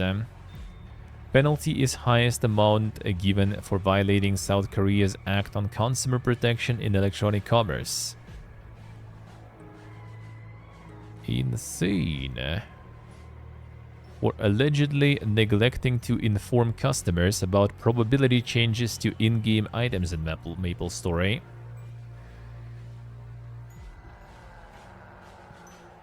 Nexon lowered the probability of drawing in-game items known as cubes, which players pay an estimated $1.5 to draw, without informing players of the change. Nexon initially set an equal probability for these items to appear in May 2010, but subsequently changed this in September so popular cubes would appear less frequently. These terms were changed again between August 2011 and March 2021, which the KFTC alleged was done without Nexon notifying customers. Publishers subsequently published a notice in August 2011 that there had been no changes to MapleStory's probability structure. I wonder how they figured it out though then. Was someone actually like experimenting with that just to figure it? We imposed the largest fine because the cube is a core product of MapleStory. The period of the violation is long, and this is the second violation following sudden attack, said Kim Jung-ki, director of the Market Surveillance Department. Nexon was previously fined $722,000 for loot box practices in Shooter Sudden Attack back in 2018 alongside Netmarble, which was fined $45,000. Well, I mean, in that amount of time, on the difference, they probably made way more than they need to pay now, I would assume.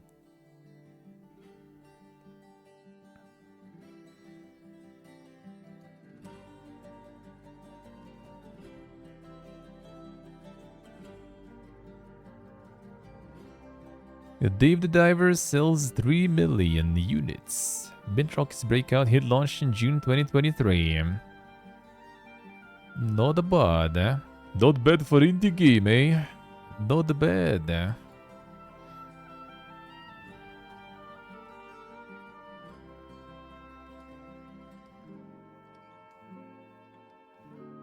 Study finds most social media ads ignore loot box label requirements. Only 7% of ads for loot box games on Facebook, Instagram, Messenger, and TikTok disclose loot boxes as required. The loot box researcher, Leon Zhao, damn son, I want to be a loot box researcher too. That sounds cool.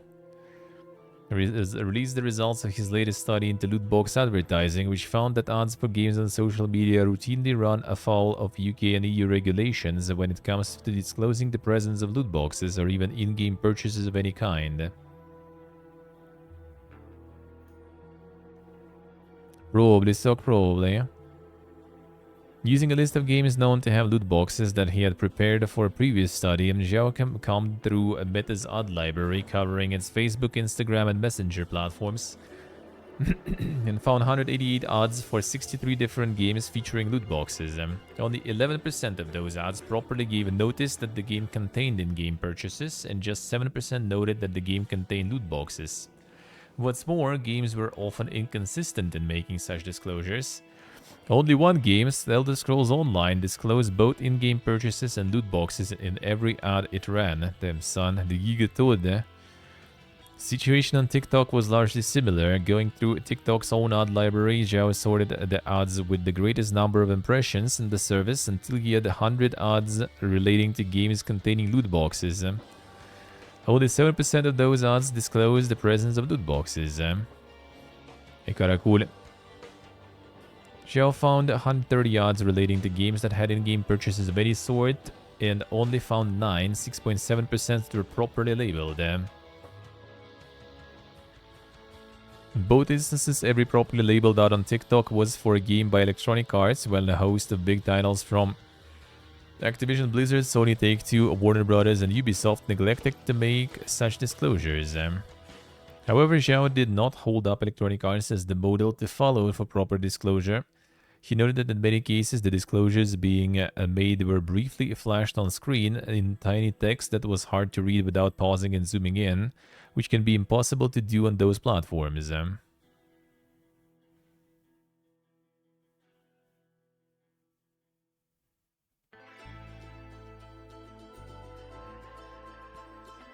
The consumer media index never really marketed as a poor indie dev game. Yeah, I don't think it was really marketed. I think people just kind of assume, oh, this is a studio no one knows about, so yeah, that's gonna be indie now.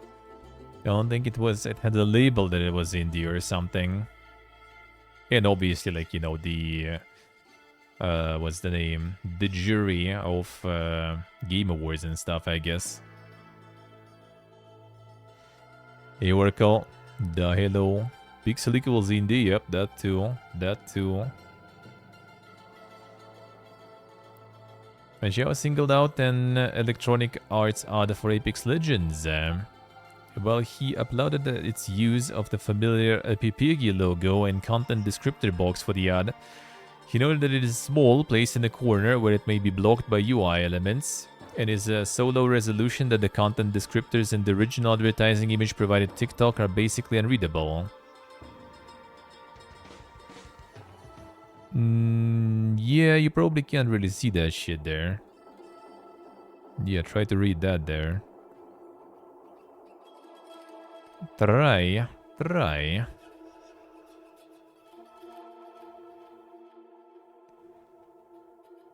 One reads the fine print there, yeah. Bow down to the frog in the suit. Sounds about right. The mandatory disclosures made so poorly, such that many consumers would not in fact be able to read and understand them, it would be open to advertising and consumer protection regulators to opine that such disclosures, despite technically having been made, would nonetheless remain non-compliant with the disclosure requirements because they were made so ineffectively.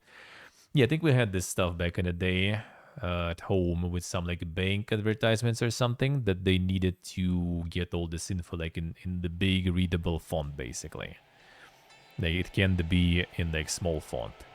I think later they just made them, you know, like appear for a very short amount of time. And it's always funny whenever it's like some odds. Well, I don't really. It's on the radio, I guess, too. But that's like the supermarket that I had near home. They were like rolling some sort of like their own. I wouldn't say radio, really. They were just basically rolling odds on, you know, like the intercom, whatever, in the supermarket all the time. And whenever there was like some sort of like, you know, like giveaways, you know, competitions, whatever, events going on and stuff, they needed to do disclosure about that, obviously, about like different, like, you know, not being like the public like document, you know, this kind of stuff and everything. They just usually just went like full fast forward speed on that one. So it's like, oh, we have this like giveaway stuff. Just buy like, you know, stuff for 10,000 and get like a chance to win something for 10, you know. And then it's just like in the fast forward, basically they just like talk real quick all these disclosures and then it's done. That was so PP, I get it all the time. Let's see, XRSC. Damn, son. The shipping is expensive. Bonka is.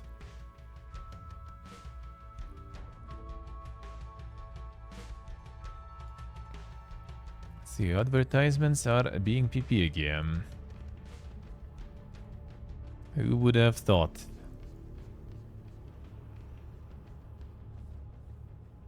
Thing is also quite often with some games. How it was at least. How it was back in my day. How things were working back then. Oh, 1 second. Switch the playlist though. A lot of like those free-to-play especially. MMOs and stuff. Multiplayer games. Live services back then wasn't really a thing. Well, wasn't called that way at least, right? They do use like the affiliate programs. Or like the cost per action programs usually. So people with like the websites and everything could make money by attracting players to their games. Same with streamers nowadays too, actually, sometimes.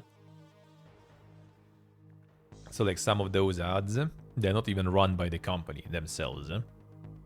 They basically just like, well, you bring us, you know, client, you know, player. They pass the tutorial, we're gonna pay you like $1 or something.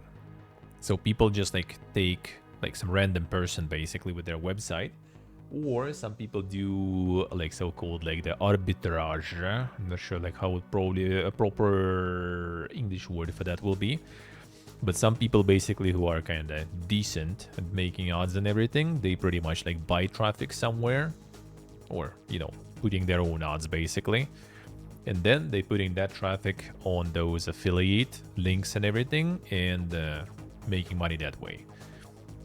Like we did try it before with some like browser online games back in the day. I remember there was like one campaign that was actually kind of successful. So you just make your own banners, you make your own like targeting, odd titles, you know, all this stuff.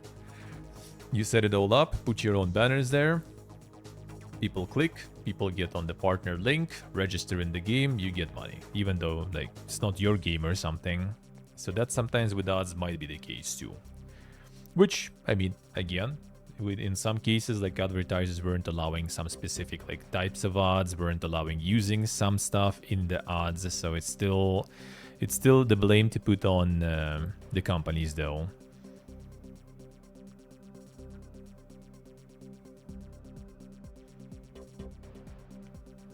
Let's see, Oracle, let's see. The packages. We'll see actually. Depends how you send and where you send. If it's gonna be customs or something, like when I got 30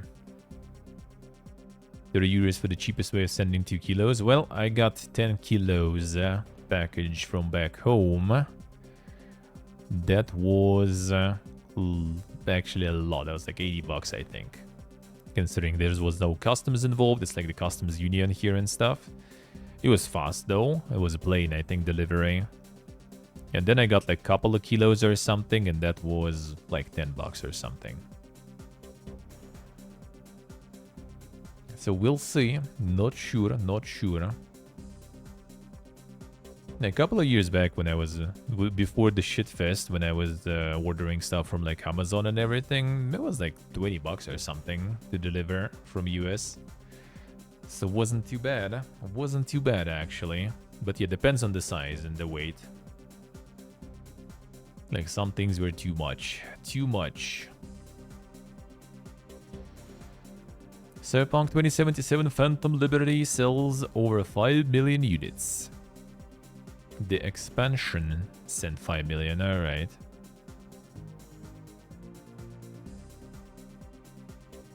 Let's see, Oracle, I see. Yeah, that's not too bad. That's not too bad. As I said, 80. 80 was the case already. But also some other stuff, like 10 bucks basically. A bit smaller packages with different, like, shipping company. That was already way less. That was already way less. And now I'm getting stuff from like the stuff for the IRL streams and stuff that I ordered from AliExpress. That's free. It kind of like goes places actually, I have to say though. Like the one country on the way I noticed was Latvia, but I think it actually like went through like a couple of countries and it's not over yet even. But it's free, so I'm not complaining as long as it actually arrives and stuff. Sure. It's been like 3 weeks or something, considering it's holidays and all, so I guess could be worse, we'll see. Football Manager 2024 reaches 6 million players. 20th title in the franchise achieved this milestone in less than 2 months. Damn, son. That's more than your Dave the Divers and in Cyberpunks, man. And that's not even the actual FIFA, that's just the Footy Manager. So it's kind of like, you know, for 5-head Footy enjoyers. Not your average fan of Footy.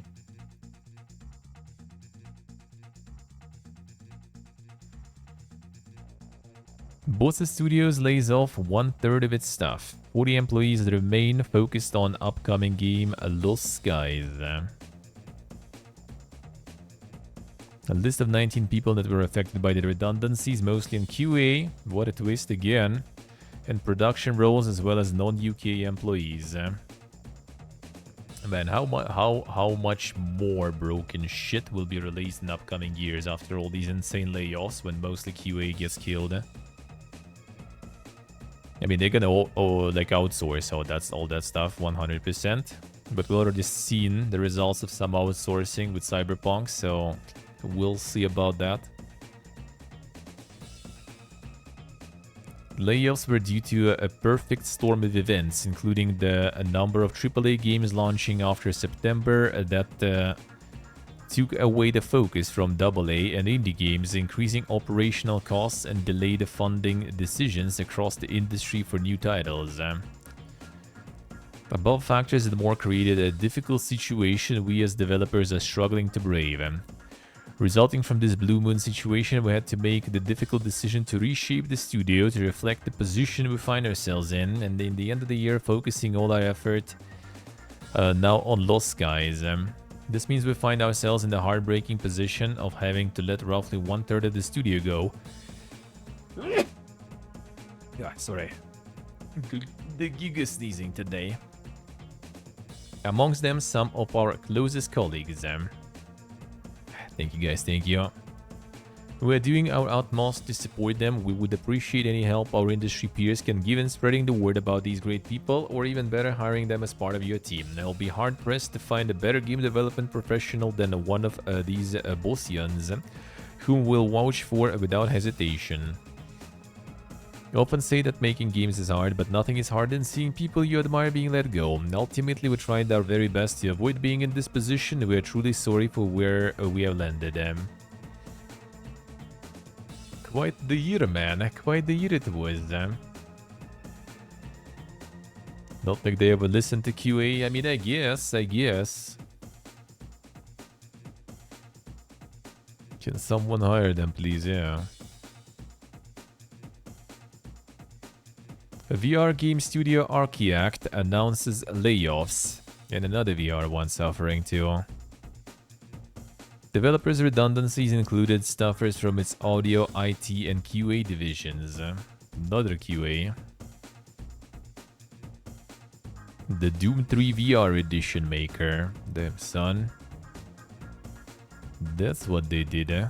Not disclose how many employees were affected by the decision. According to his LinkedIn profile, company size ranges from 51 to 200 employees. Studio made its announcement on social media and said, "We are deeply saddened to share that we had to say goodbye to a number of talented colleagues this week. Not a decision we took lightly, and we are working with these individuals to offset this difficult transition as much as possible." Affected employees included from QA, IT, audio, and game design. Insane. Developed titles such as A Journey to Foundation, A Marvel Dimension of Heroes, and Evasion.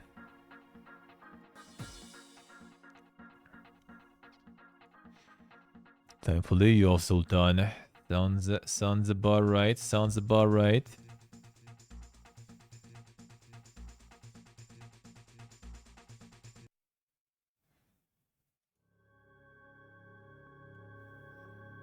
Jack Black joins live-action Minecraft movie, reportedly as Steve. Damn, son. Gonna have Jason Momoa and Jack Black there for Minecraft movie. Insane. You just need to take all the actors and just make them, you know, like fucking squared with like some AI filter or something. Now that will be the meme shit there. Now that would be memes, dude, huh? Unbeatable Tetris game finally beaten by 13-year-old player. Damn, Gigachad gamer, man. I reached level 157 of Tetris, a feat previously thought impossible. New techniques like the hyper tapping, one discovered in 2010 by Thor Eckerlund, thanks BBC and Ruling. Discovered in 2021 according to IGN, allowed players to reach never before seen levels. Before that, getting past the 30s was all but impossible, and now Gibson has made it to level 157. You can see the video below. Upon reaching that level, Tetris serves Gibson a kill screen, meaning it has crashed, ending his impossible run. The real gamer, man. To Gibson, who goes by a blue scooty on YouTube at 38 minutes to reach this new kill screen. BBC reports that Gibson has been playing at Tetris for about 2 years, or since he was 11. Alongside this achievement of reaching level 157, Gibson also obtained the new highest score for Tetris. Insane. IGN writes that players can theoretically make it to level 255, and players are already trying. They just have to get lucky and avoid the crash points from level 157 onward. Oh damn, son, the RNG now. The RNG got roasted by a news anchor. Oh yeah, of course, gamer's bad, man. Gamer's bad. Kid could be banging girls already or something, you know. Smoking some crack and stuff. And he's fucking playing some video games. What a loser. Damn, son. That's the news host from like the previous era, dude, huh?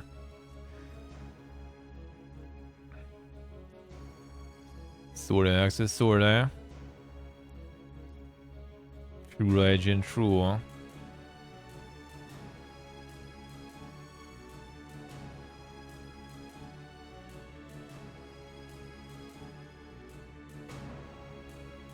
As a mother, I would say go outside then, yeah. Hey, Zebra. Power your breakfast dreams with this Xbox Series S toaster. Dude, man, like, if I wouldn't be, like, on the move now all the time, I would get this shit, man. It's like 40 bucks on Walmart or something. Man, that would be Pog, man. That would be Pog, yeah. Doing anything but games, yeah. $40. LED countdown timer, 6 setting shade selector dial for browning customization, removable chrome tray, automatic temperature control, cool touch exterior, among other perks. Insane. It looks like actually a funny joke, yeah. The gamer toast, yeah, you have like the actual, you know, like the Xbox logos printed there and stuff. Feels good. Feels good. Any exclusives on Xbox? Nope. What Xbox PC? It's always Xbox PC now, for a while. Thank God.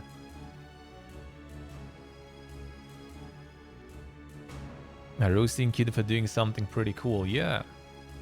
That's the usual pipigas. They don't understand. They don't understand.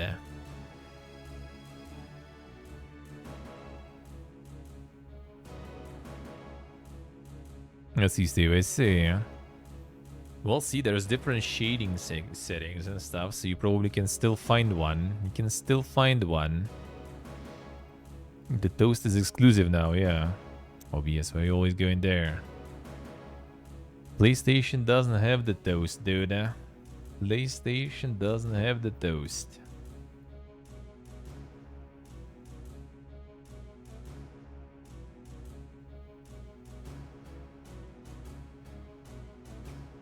Modders are trying to preserve the day before.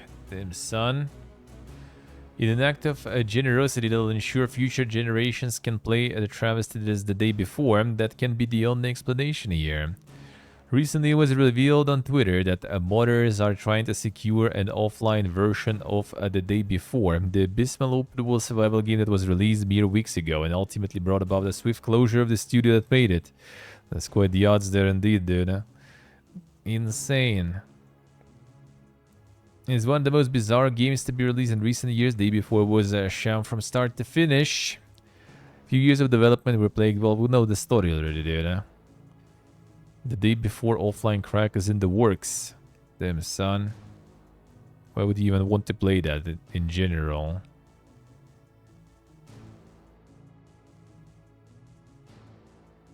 Plans to reroute the server connection to a local connection, which would return true and would in theory let you in the game. Damn, son. Well, assuming their code in general is quite something, that probably shouldn't be too hard to do.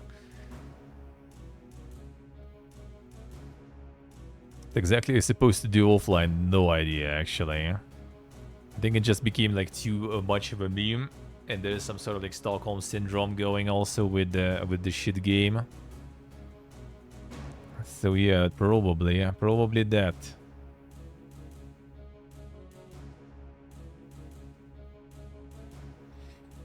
Shigeru Miyamoto isn't even thinking about retirement. Damn, son.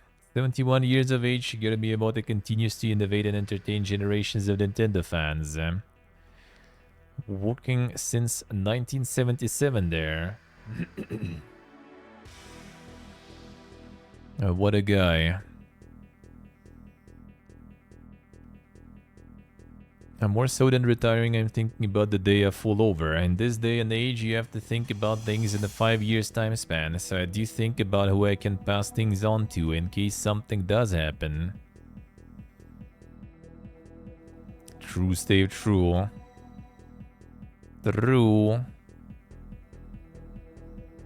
Not planning to retire. Keep contributing to the industry until he passes on from this world. When that time comes, he is keen to pass down his knowledge, expertise, and experience to another generation of developers. Who's that gonna be? Who's that gonna be? Gonna go get the experience and stuff.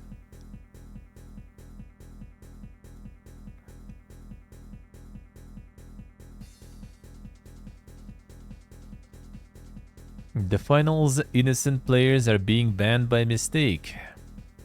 Attempt to combat the slew of cheaters permeating the fabric of the finals. Developer Embark Studios rolled out a ban wave to tackle the malicious operators. Unfortunately, innocent and legitimate players have been caught up in the wave, and hundreds of gamers have taken to social media to stress that they've been banned for no reason.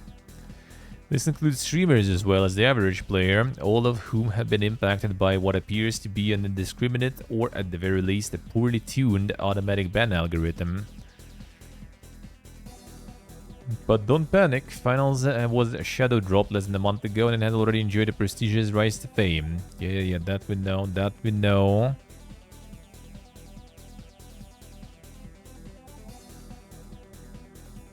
No. I thought they don't panic, they're gonna explain what they're gonna do to fix that, but it seems like they just kinda like posted a bunch of like water here for search engine optimization, alright. Might be Oracle, might be. The aim assist of that game for controllers, yeah, I heard about that. I haven't seen, but yeah, I heard it's quite awful, man. That's like the full aim bot instead of aim assist there. Star Wars Outlaws release window confirmed. Disney has confirmed the release window of Star Wars Outlaws. According to a blog post via Disney Parks website, the game is set to release in late 2024. Star Wars Outlaws, the open world Star Wars game, is set to release late this year, the post reads. So, gotta be late this year then. Time with Nolfing, I don't know, like in 30 minutes or something? A bit more.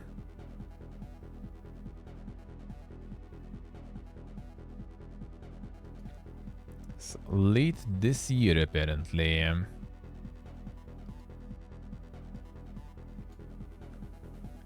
Xbox user gets a 1-year ban for uploading Baldur's Gate mod. Damn, son. Shared screenshot and heartbreaking story revealing that he'd been banned for an entire year from Xbox Network for inadvertently uploading clips of Baldur's Gate 3 that contained nudity to the Xbox cloud. Why would you do that, huh? What were you planning to do with that? 3 clips each earn him a separate strike, with each infraction worsening iteratively. Started with 4-day-long suspension, but by the 3rd clip, the duration had swollen to a whopping 366-day ban. Insane.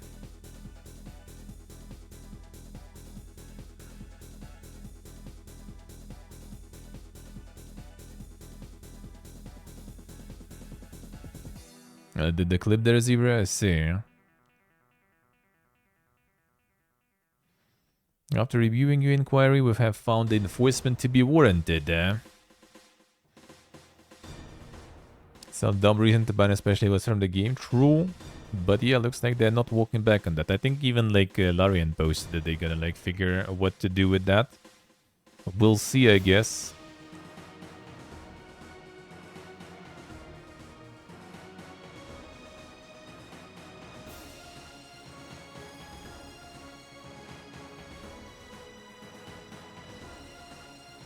Depends on the TOS, yeah.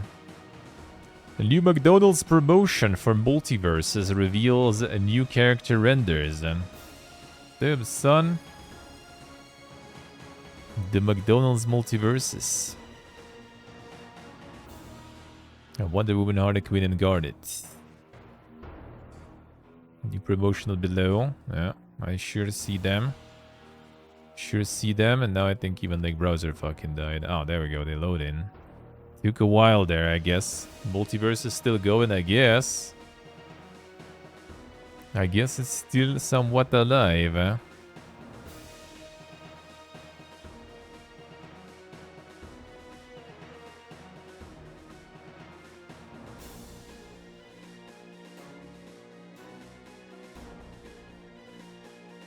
Oh, yeah, it was the beta stuff there. Yeah. Did it actually released out of beta though? That I don't remember actually. Smash Brothers by Warner, yeah. Basically.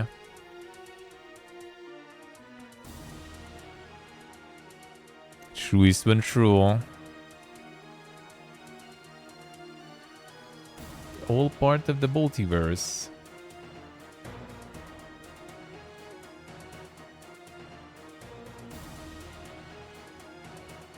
Xbox Game Pass title for January announced. Hell Let Loose, Assassin's Creed Valhalla, Figment, Super Mega Baseball. Damn, Super Mega Baseball. We Happy Few. That was already on Game Pass before, I guess that left after. Resident Evil 2 and Those Who Remain. And some decent lineup there. No another Game Pass, so. 6 months of a Game Pass for Valhalla, true. And Persona is leaving though, Portable and Golden, leaving the Game Pass. Unlucky. Unlucky.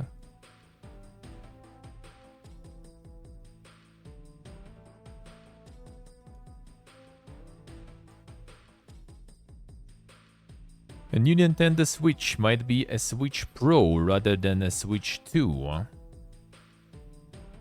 Let's see.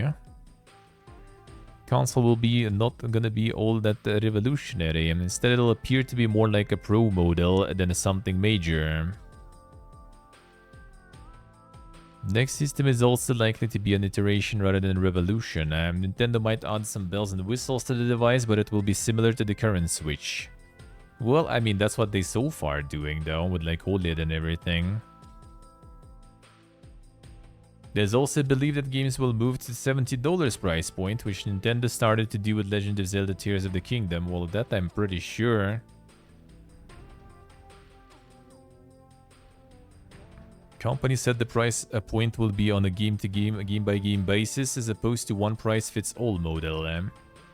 Yeah, we'll see about that. We'll see about that. I do think that they're not gonna skip the opportunity to get the higher prices there, that's for sure.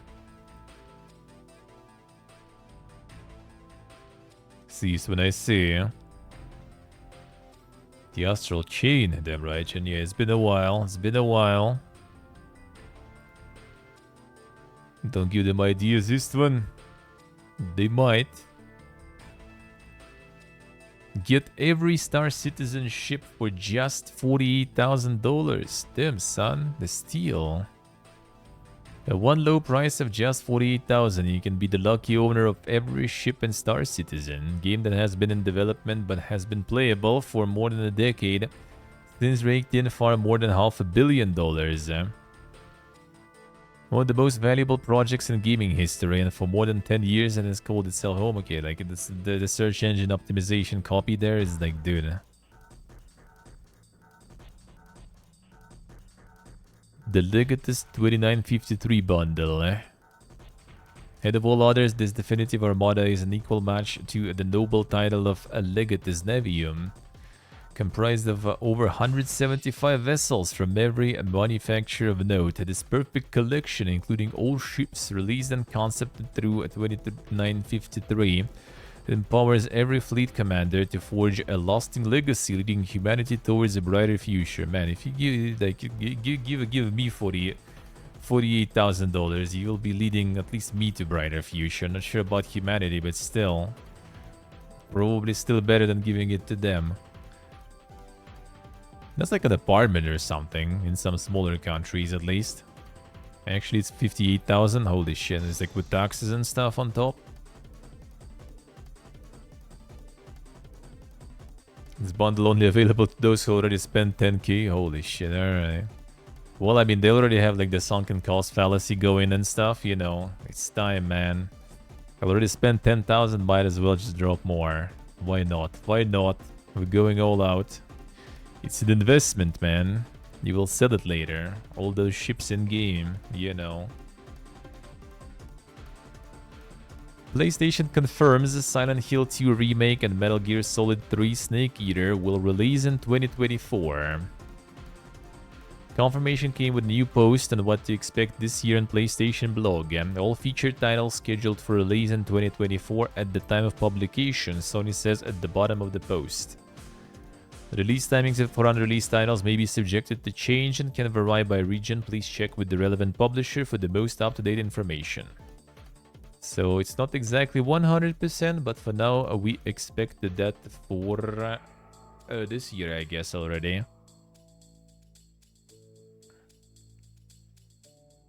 New one in the world that has all the ships? Well, so, like, I mean, now you can obtain them that simple at least, right? So someone probably does. Done. New feature for the game. Walmart will start selling real-world items in Unity games. Partner with Unity to introduce Commerce API to games and apps powered by the popular cross-platform game engine and editor. This will enable Walmart to link players directly to real-world storefronts in games built in Unity. Reportedly, it's a system designed to enable creators to sell physical items and RT3D experiences, opening up new avenues for monetization in games, specifically those built in Unity. Damn, Todd is moving to Unity now. See this mountain? You can buy it. Easy. Walmart worked with 3 developers to produce the following games. House Flip, users can buy real-life counterparts of furniture and furnishings that they find in the game through Walmart's Commerce API. A Vacant Life, Walmart allows players to buy real-world representations of apparel text features in the game. Zepeto, in Zepeto, users can purchase a series of brands, apparel, lifestyle items from Walmart. Damn, son. Yeah, the Sims probably gonna be pumping then. Just like build yourself an apartment in Sims and then it's gonna be the button, you know, like get the same shit IRL. And then you press it and realize that you need to work like 50 years without spending a single cent to earn enough money for that. Then you go back to just playing. In some games that's kind of cool integration though, I do agree, yeah. In some ways, in some places, it's cool. That is true. That is true. MSI handheld device Claw details leaked.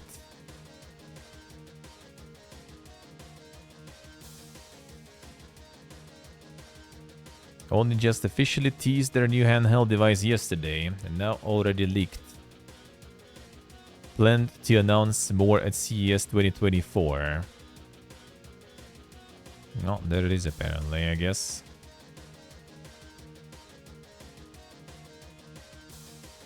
The new Claw device.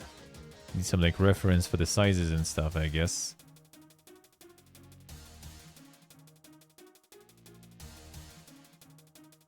The Core Ultra 7, eh? Yeah, almost 32 gigs of RAM. That's 32 gigs of RAM. That sounds like a big boy. That's a very big boy.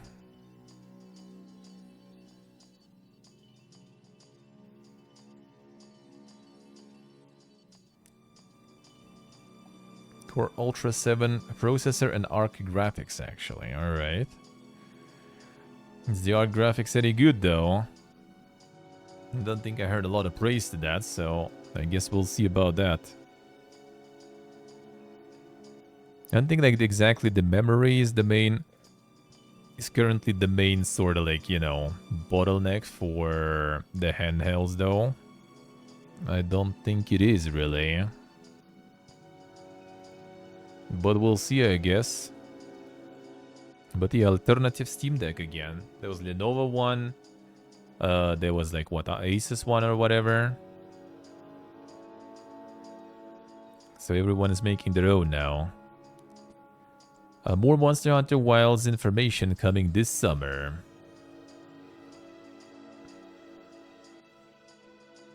I see, I see.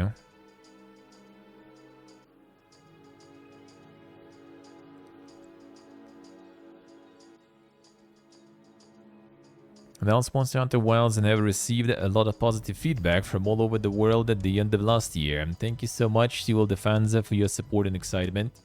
Monster Hunter Wilds team is deep in development and working diligently towards the release in 2025. Next announcement for the game is planned for summer 2024, so we hope you look forward to it. Announcement for an announcement.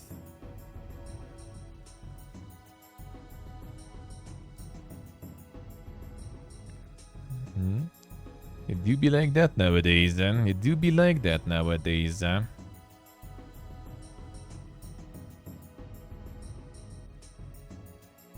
C0, I see. Next Xbox Developer Direct coming later this month. And lots of 2025 or even later games. Well, I mean, 2025 is next year already, you know. That's not early. That's not early, considering the development cycle nowadays is kind of like easily, you know, like 5-7 years. Then like 1 year is nothing. That's nothing. First Xbox event of the year, during the week, be the week of the 14th. Can't speak on the Shadow Drop rumors, but the date has now been set in stone. We'll see. between January 15th, 19th, as those are weekdays for the week. Just a days after it was spotted online that Developer Direct could be happening on January 25th. Well, so end of this month we're watching something, or second half rather. I'm down. Let's go. It's gonna be time to react. Boog.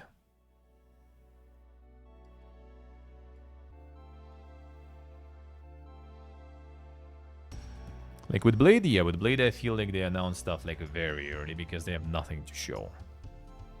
With Monster Hunter they did actually show at least something, so you know. A Doom unit.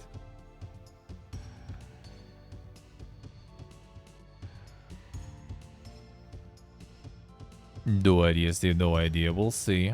We'll see. It might be the one with a lot of talking. That might be the one with talking again.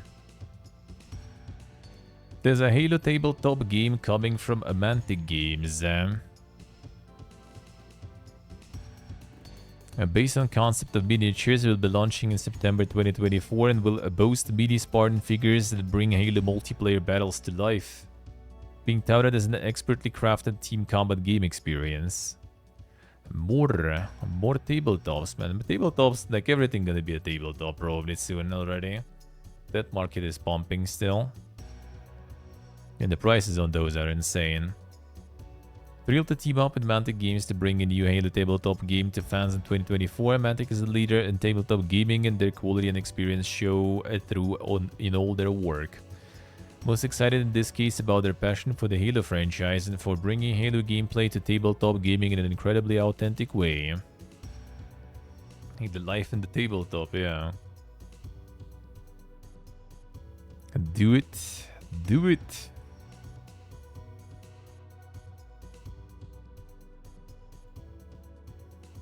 Netflix could add price tags and ads to games. There it is.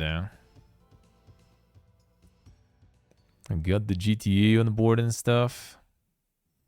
I want to have a differentiated gaming experience, and part of that is giving game creators the ability to think about building games purely from the perspective of player enjoyment and not having to worry about other forms of monetization, whether it be ads or in-game payment. Netflix has games a shitload already, on mobile mostly. On mobile mostly.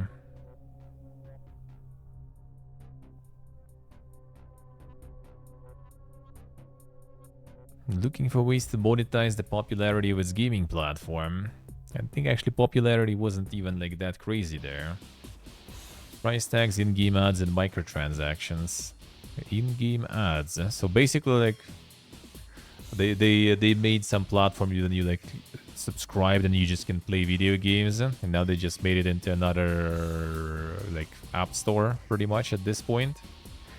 You just sub and then you still get the games with ads, then you still have microtransactions and you still pay for some games. So what's the point subbing to you then?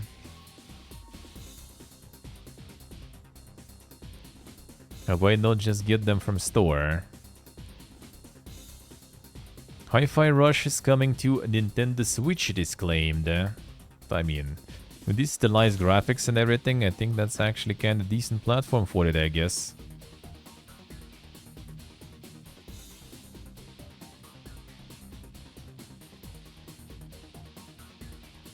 Could be.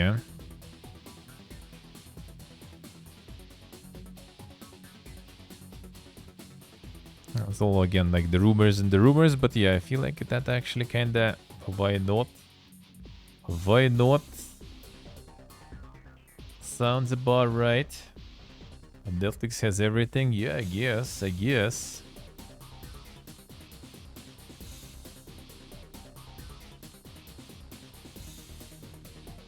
there it is.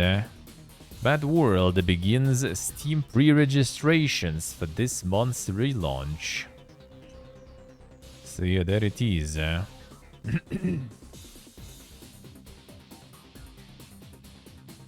Help players get ready for the relaunch. Studio announced that it added the option to allow users to sign up for the Steam version. It's Considering how much the horror-themed MMO struggled with the subpar rollout in spring 2023, there is extra pressure for Steam to bolster Mad World's profile.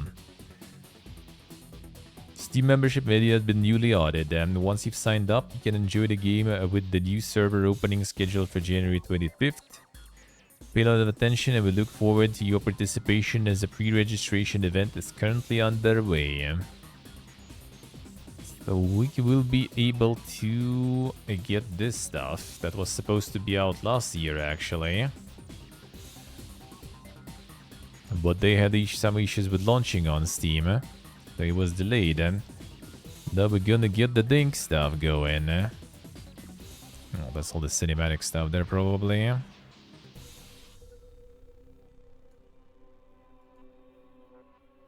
But this seems kinda like it more, I guess.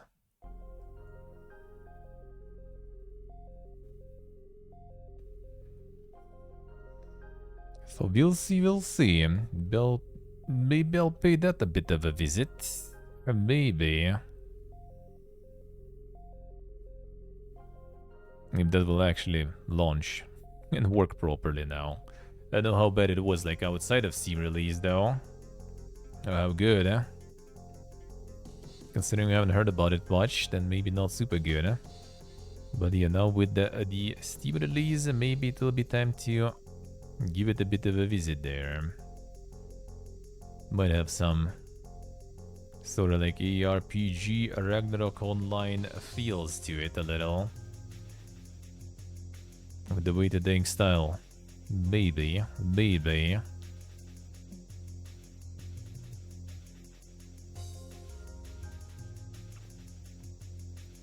I might check it out. To do the pre-registration thingy there then. There's a bunch of freebies they give us, so why not? Why not start with a bunch of freebies? For a week or two, yeah, just gonna give it a go, see how it is. If it's garbage, well, can always flush, it's free though. I might as well.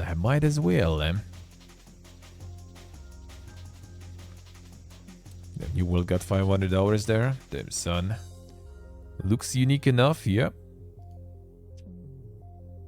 I mean, it is most likely gonna be something kind of like Ragnarok Online-ish. But yeah, the looks are kind of nice. The gameplay looks, again, kind of at least potentially nice. We'll see how it actually plays though. Well, we will see.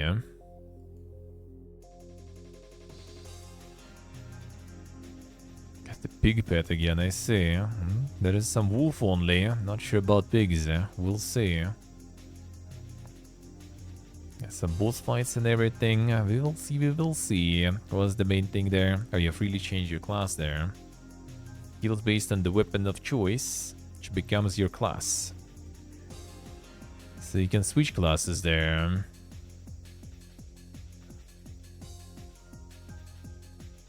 The hardcore MMORPG. Unpredictable story. Ruthless boss monsters. Well, we'll see. Might be nice.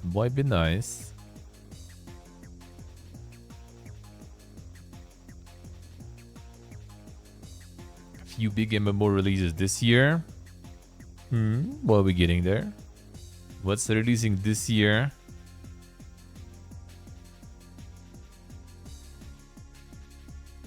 Outside of like some Korean stuff and everything, I actually don't really follow too much.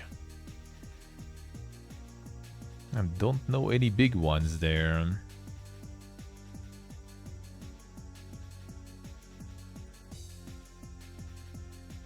1 second, where was it?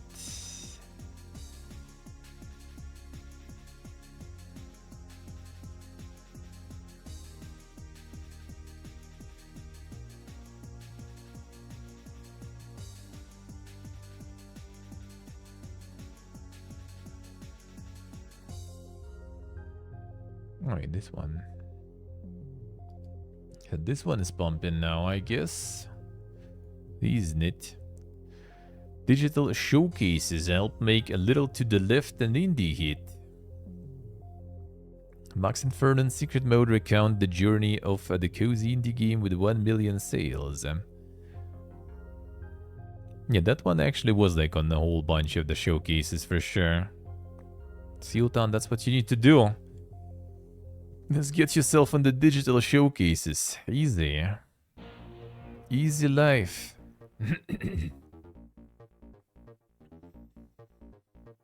Development team consisting of Alan Macmillan, art and animation, Lucas Steinman, design and programming.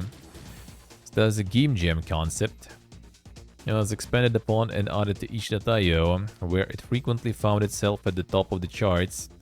Back then it was more a vertical slice with 10 puzzles that were playable in the browser. You can read more about the vision for the game in our interview last year. It was then that the team decided to apply for Wholesome Direct, an indie games showcase event that highlights uplifting, compassionate, cozy games. And we got in, explains Steinman. That was the start of the pandemic, so everything has shut down, and Wholesome Direct and other events were picked up into the main E3 media stream. After that, a number of publishers reached out to us. That first Wholesome Direct got us a good amount of visibility. Showcase brought a little to the left the attention of publishers, and the first one to reach out was James Shaw of Secret Mode and the indie games publishing division of Sumo Group. Reaction inspired Steinman and Macmillan to take the leap into full-time game development. That's when we knew that we could quit our jobs and try this. Seeing the response to that and seeing publisher interest, as Annie said, the event happened on Saturday, and I think it was the Monday that I put in my notice. I wouldn't recommend or anything, we just had a really strong feeling we wanted to pursue this, we went for it, and we were lucky to be able to support ourselves for a bit. It was very scary for a while. Wholesome Direct delivered little to the left the publisher, but the game's successful relationship with digital events would continue into 2022. At the start of that year, Max Inferno released a demo as part of Steam's Next Fest. I think it was probably a bit early relative to where we ended up launching. Ideally, we would have done that demo later. Here it had unexpectedly a positive consequence. That summer, a little to the left appeared on Wholesome Direct again, and Days of the Devs, and that we watched for sure. Well, I mean, I watched both, but yeah, Days of the Devs, I remember their presentation there. And even participated in Playdays, the physical event that takes place in LA in June. Caught the eye of several influencers, and with the demo available, they were able to discover what the game was all about. That moment was the inflection point in terms of the Steam wishlist graph. So a ton of major creators like Gab Smolders, for instance, picking up the demo organically. That was in August, so there's a long tail from people noticing something in an event and then getting around to creating content. More showcases to come. Little to the left had been announced for a PC and Nintendo Switch, but Nintendo had approached the team about featuring the game in one of its upcoming Indie World showcases. So Max Inferno and Secret Mode stopped talking about the Switch version. Instead, it went to Future Games Show at Gamescom to reveal that the PC version was coming on November 8, 2022.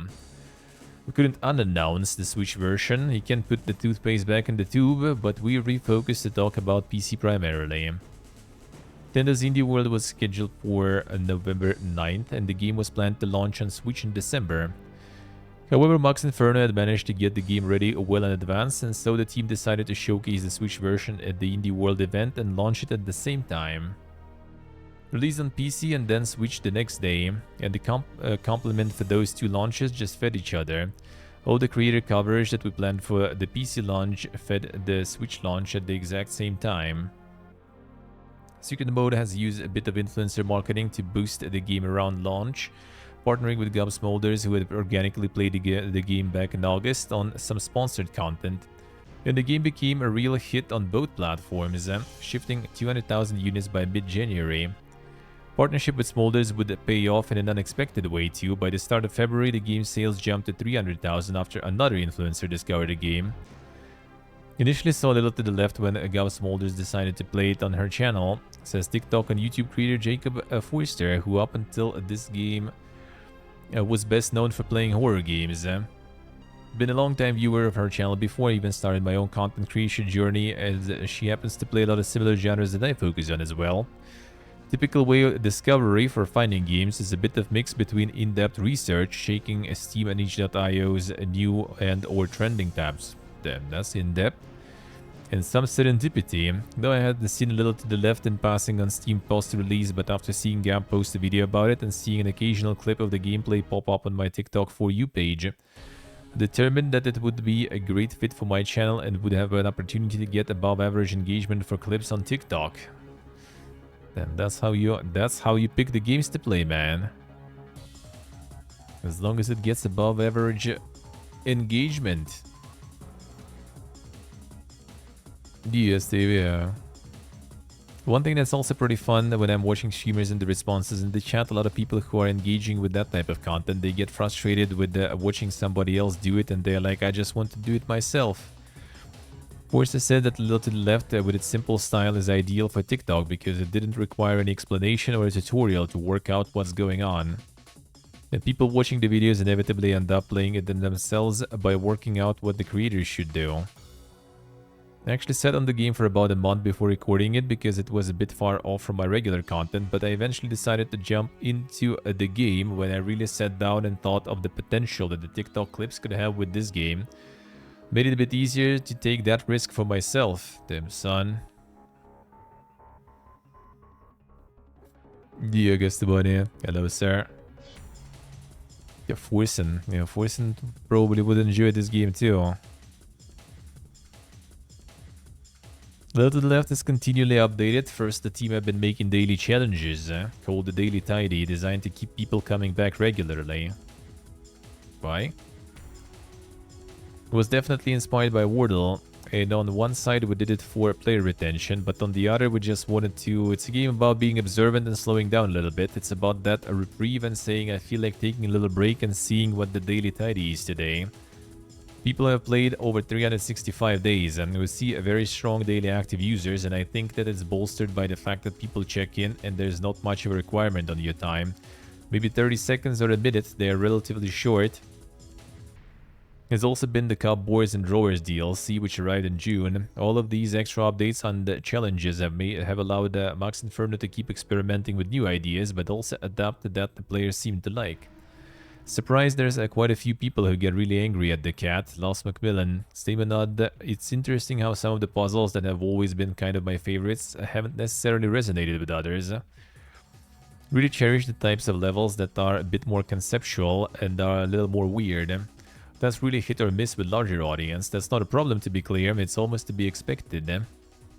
As of last month, A Little to the Left has now shifted 1 million copies. It's a certified success story, and for Max Inferno it's taken a bit of adapting to. There are now business pressures to balance with the creative side, with support from the Secret Mode team. Developer also expanded to 3 people, with Daniel Crane, who had worked on the game in a freelance capacity, joining as a full-time employee. Want to just be careful that we don't rush into anything. I want to stay grounded because a lot has changed really quickly. Want to make sure we are moving in a direction that we are happy with and sustainable. I think I'm still trying to process what happened. I never expected to have like this kind of success. Started something really quick and organic and it just kept rolling like that and then it snowballed. It's most important to us if that we could get to keep on making stuff. It's always been the heart of this whole thing. If we lost that, that would be really scary. See, you gotta get that your game adapted for TikTok, man. That's how it is. I actually kind of wonder how they do, because like, yeah, this game kind of uses like the whole screen quite a lot. Like, how do you even TikTok that stuff? In the vertical. What a time to be alive, man. And the TikTok.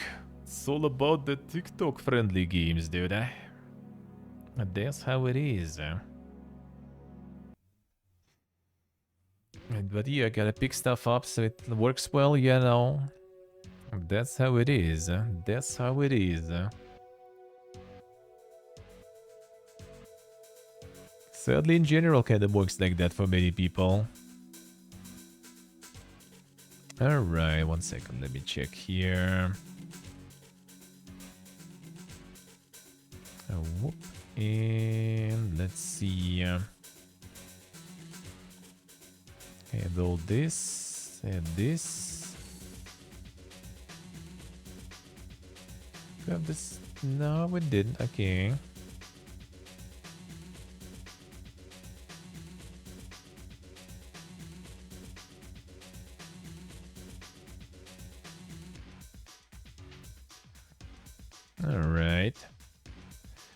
This one then.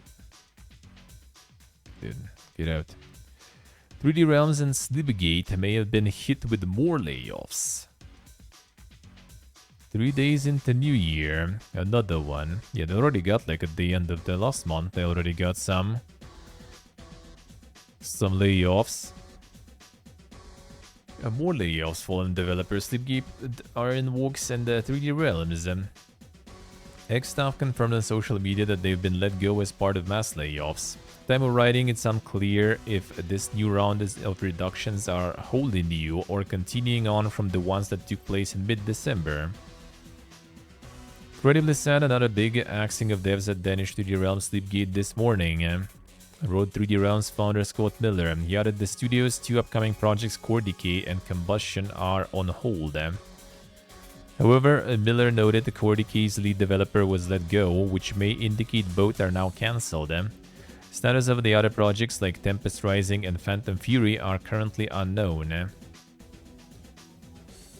Currently unknown, apparently. No, I don't think they're gonna like cancel Phantom Fury. That's kind of like, that's a big deal, so I don't think that they will. But a lot of like unknown, kind of unknown boomer shooters, they probably gonna cut though. That they probably will. The Kingpin remaster was dog shit though. I think that's partially why it's all happening with layoffs, because it all pretty much started right as the like middle of December. I think was pretty much exactly when it dropped. And right after, yeah, 5th of December. So like right after that, they just kind of like all went down hard. I mean, I don't think they really expected that the remaster, like even if it would be a good remaster, I don't think it would be like some sort of like insane crazy success though, because like Kingpin was like very kind of like I wouldn't say it was like some sort of blockbuster of the past. It was like kind of niche in a way, I guess. So like it's not like it would be making a huge difference, but I mean, I guess even like with this shit reception, they still got like solid reviews there and everything. Amount of reviews, right? Not the quality of reviews. So yeah, I guess that was the last straw there. Then after that, all the layoffs started rolling in. Probably. Very unlucky though. Yeah, 3D Realms has some good stuff going there. But it's also like now they are part of Embracer and stuff, and there is just a bunch of layoffs in general there, so I guess it is what it is now. For them.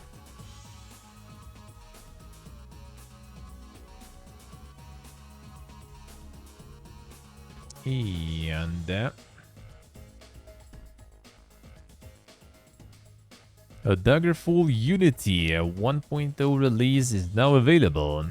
Several years in development and the efforts of many people, Daggerfall Unity is finally considered complete. Project will now move into post-release community support and maintenance. So now you can play the Daggerfall in Unity.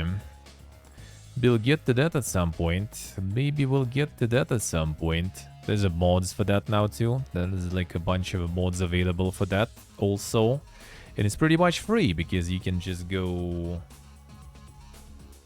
do a that. Yep, then it's free. You just get it, and then you just install the Unity one, and there you go. You can play it. You can play it already.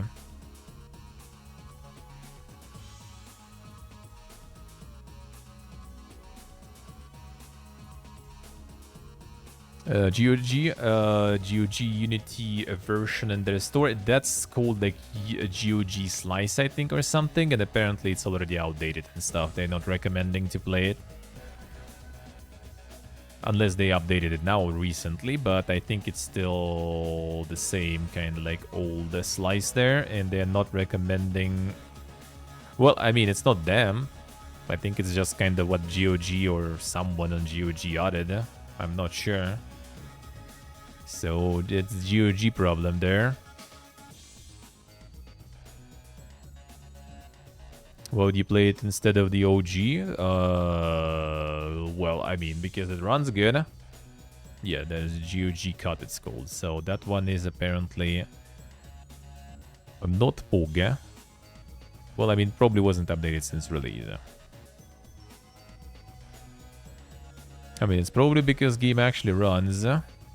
Because game actually, you know, looks decent. So why not? Why wouldn't you? Why wouldn't you? No special actions or updates. Well, that's the GOG card, but like even normally installing it is like super simple. Like on their website at least, it should be super easy. Maybe some giga modding or anything might be kind of tricky. Yeah, because this one already has a bunch of mods. Like GOG Slice already has like a bunch of mods pre-installed even. So yeah. You might need it to do some modding if you want. On your own.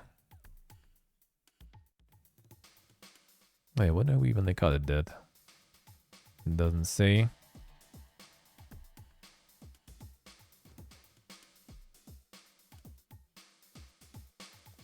Yeah, there's just like someone basically selected, put the mods together and stuff, but yeah, I guess they didn't really updated it though. Yeah, the textures and stuff. Darker dungeons. You can pet the cat. It's important mods there too, by the way. They have some like quest box and everything. Yeah, that I probably wouldn't install, I guess, if I would go for that. Just go sort of vanilla, just, you know, port it on Unity basically. Why not? Why not? It runs, it plays, so why not? Seems good. Maybe at some point we'll get to that too. Maybe we'll get to that too. Maybe. Alright, so let's get some golfing. Let's get some golfing going. Golfing chilling. And then calling it a day then. And let's go. Seems good. Thank you 500 for watching. Ain't that much going on, but at least something. At least something is going on. Alright, let's go. Get that golf.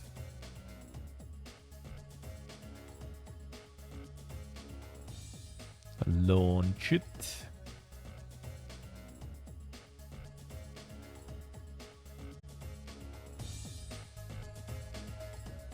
Alright, start it up.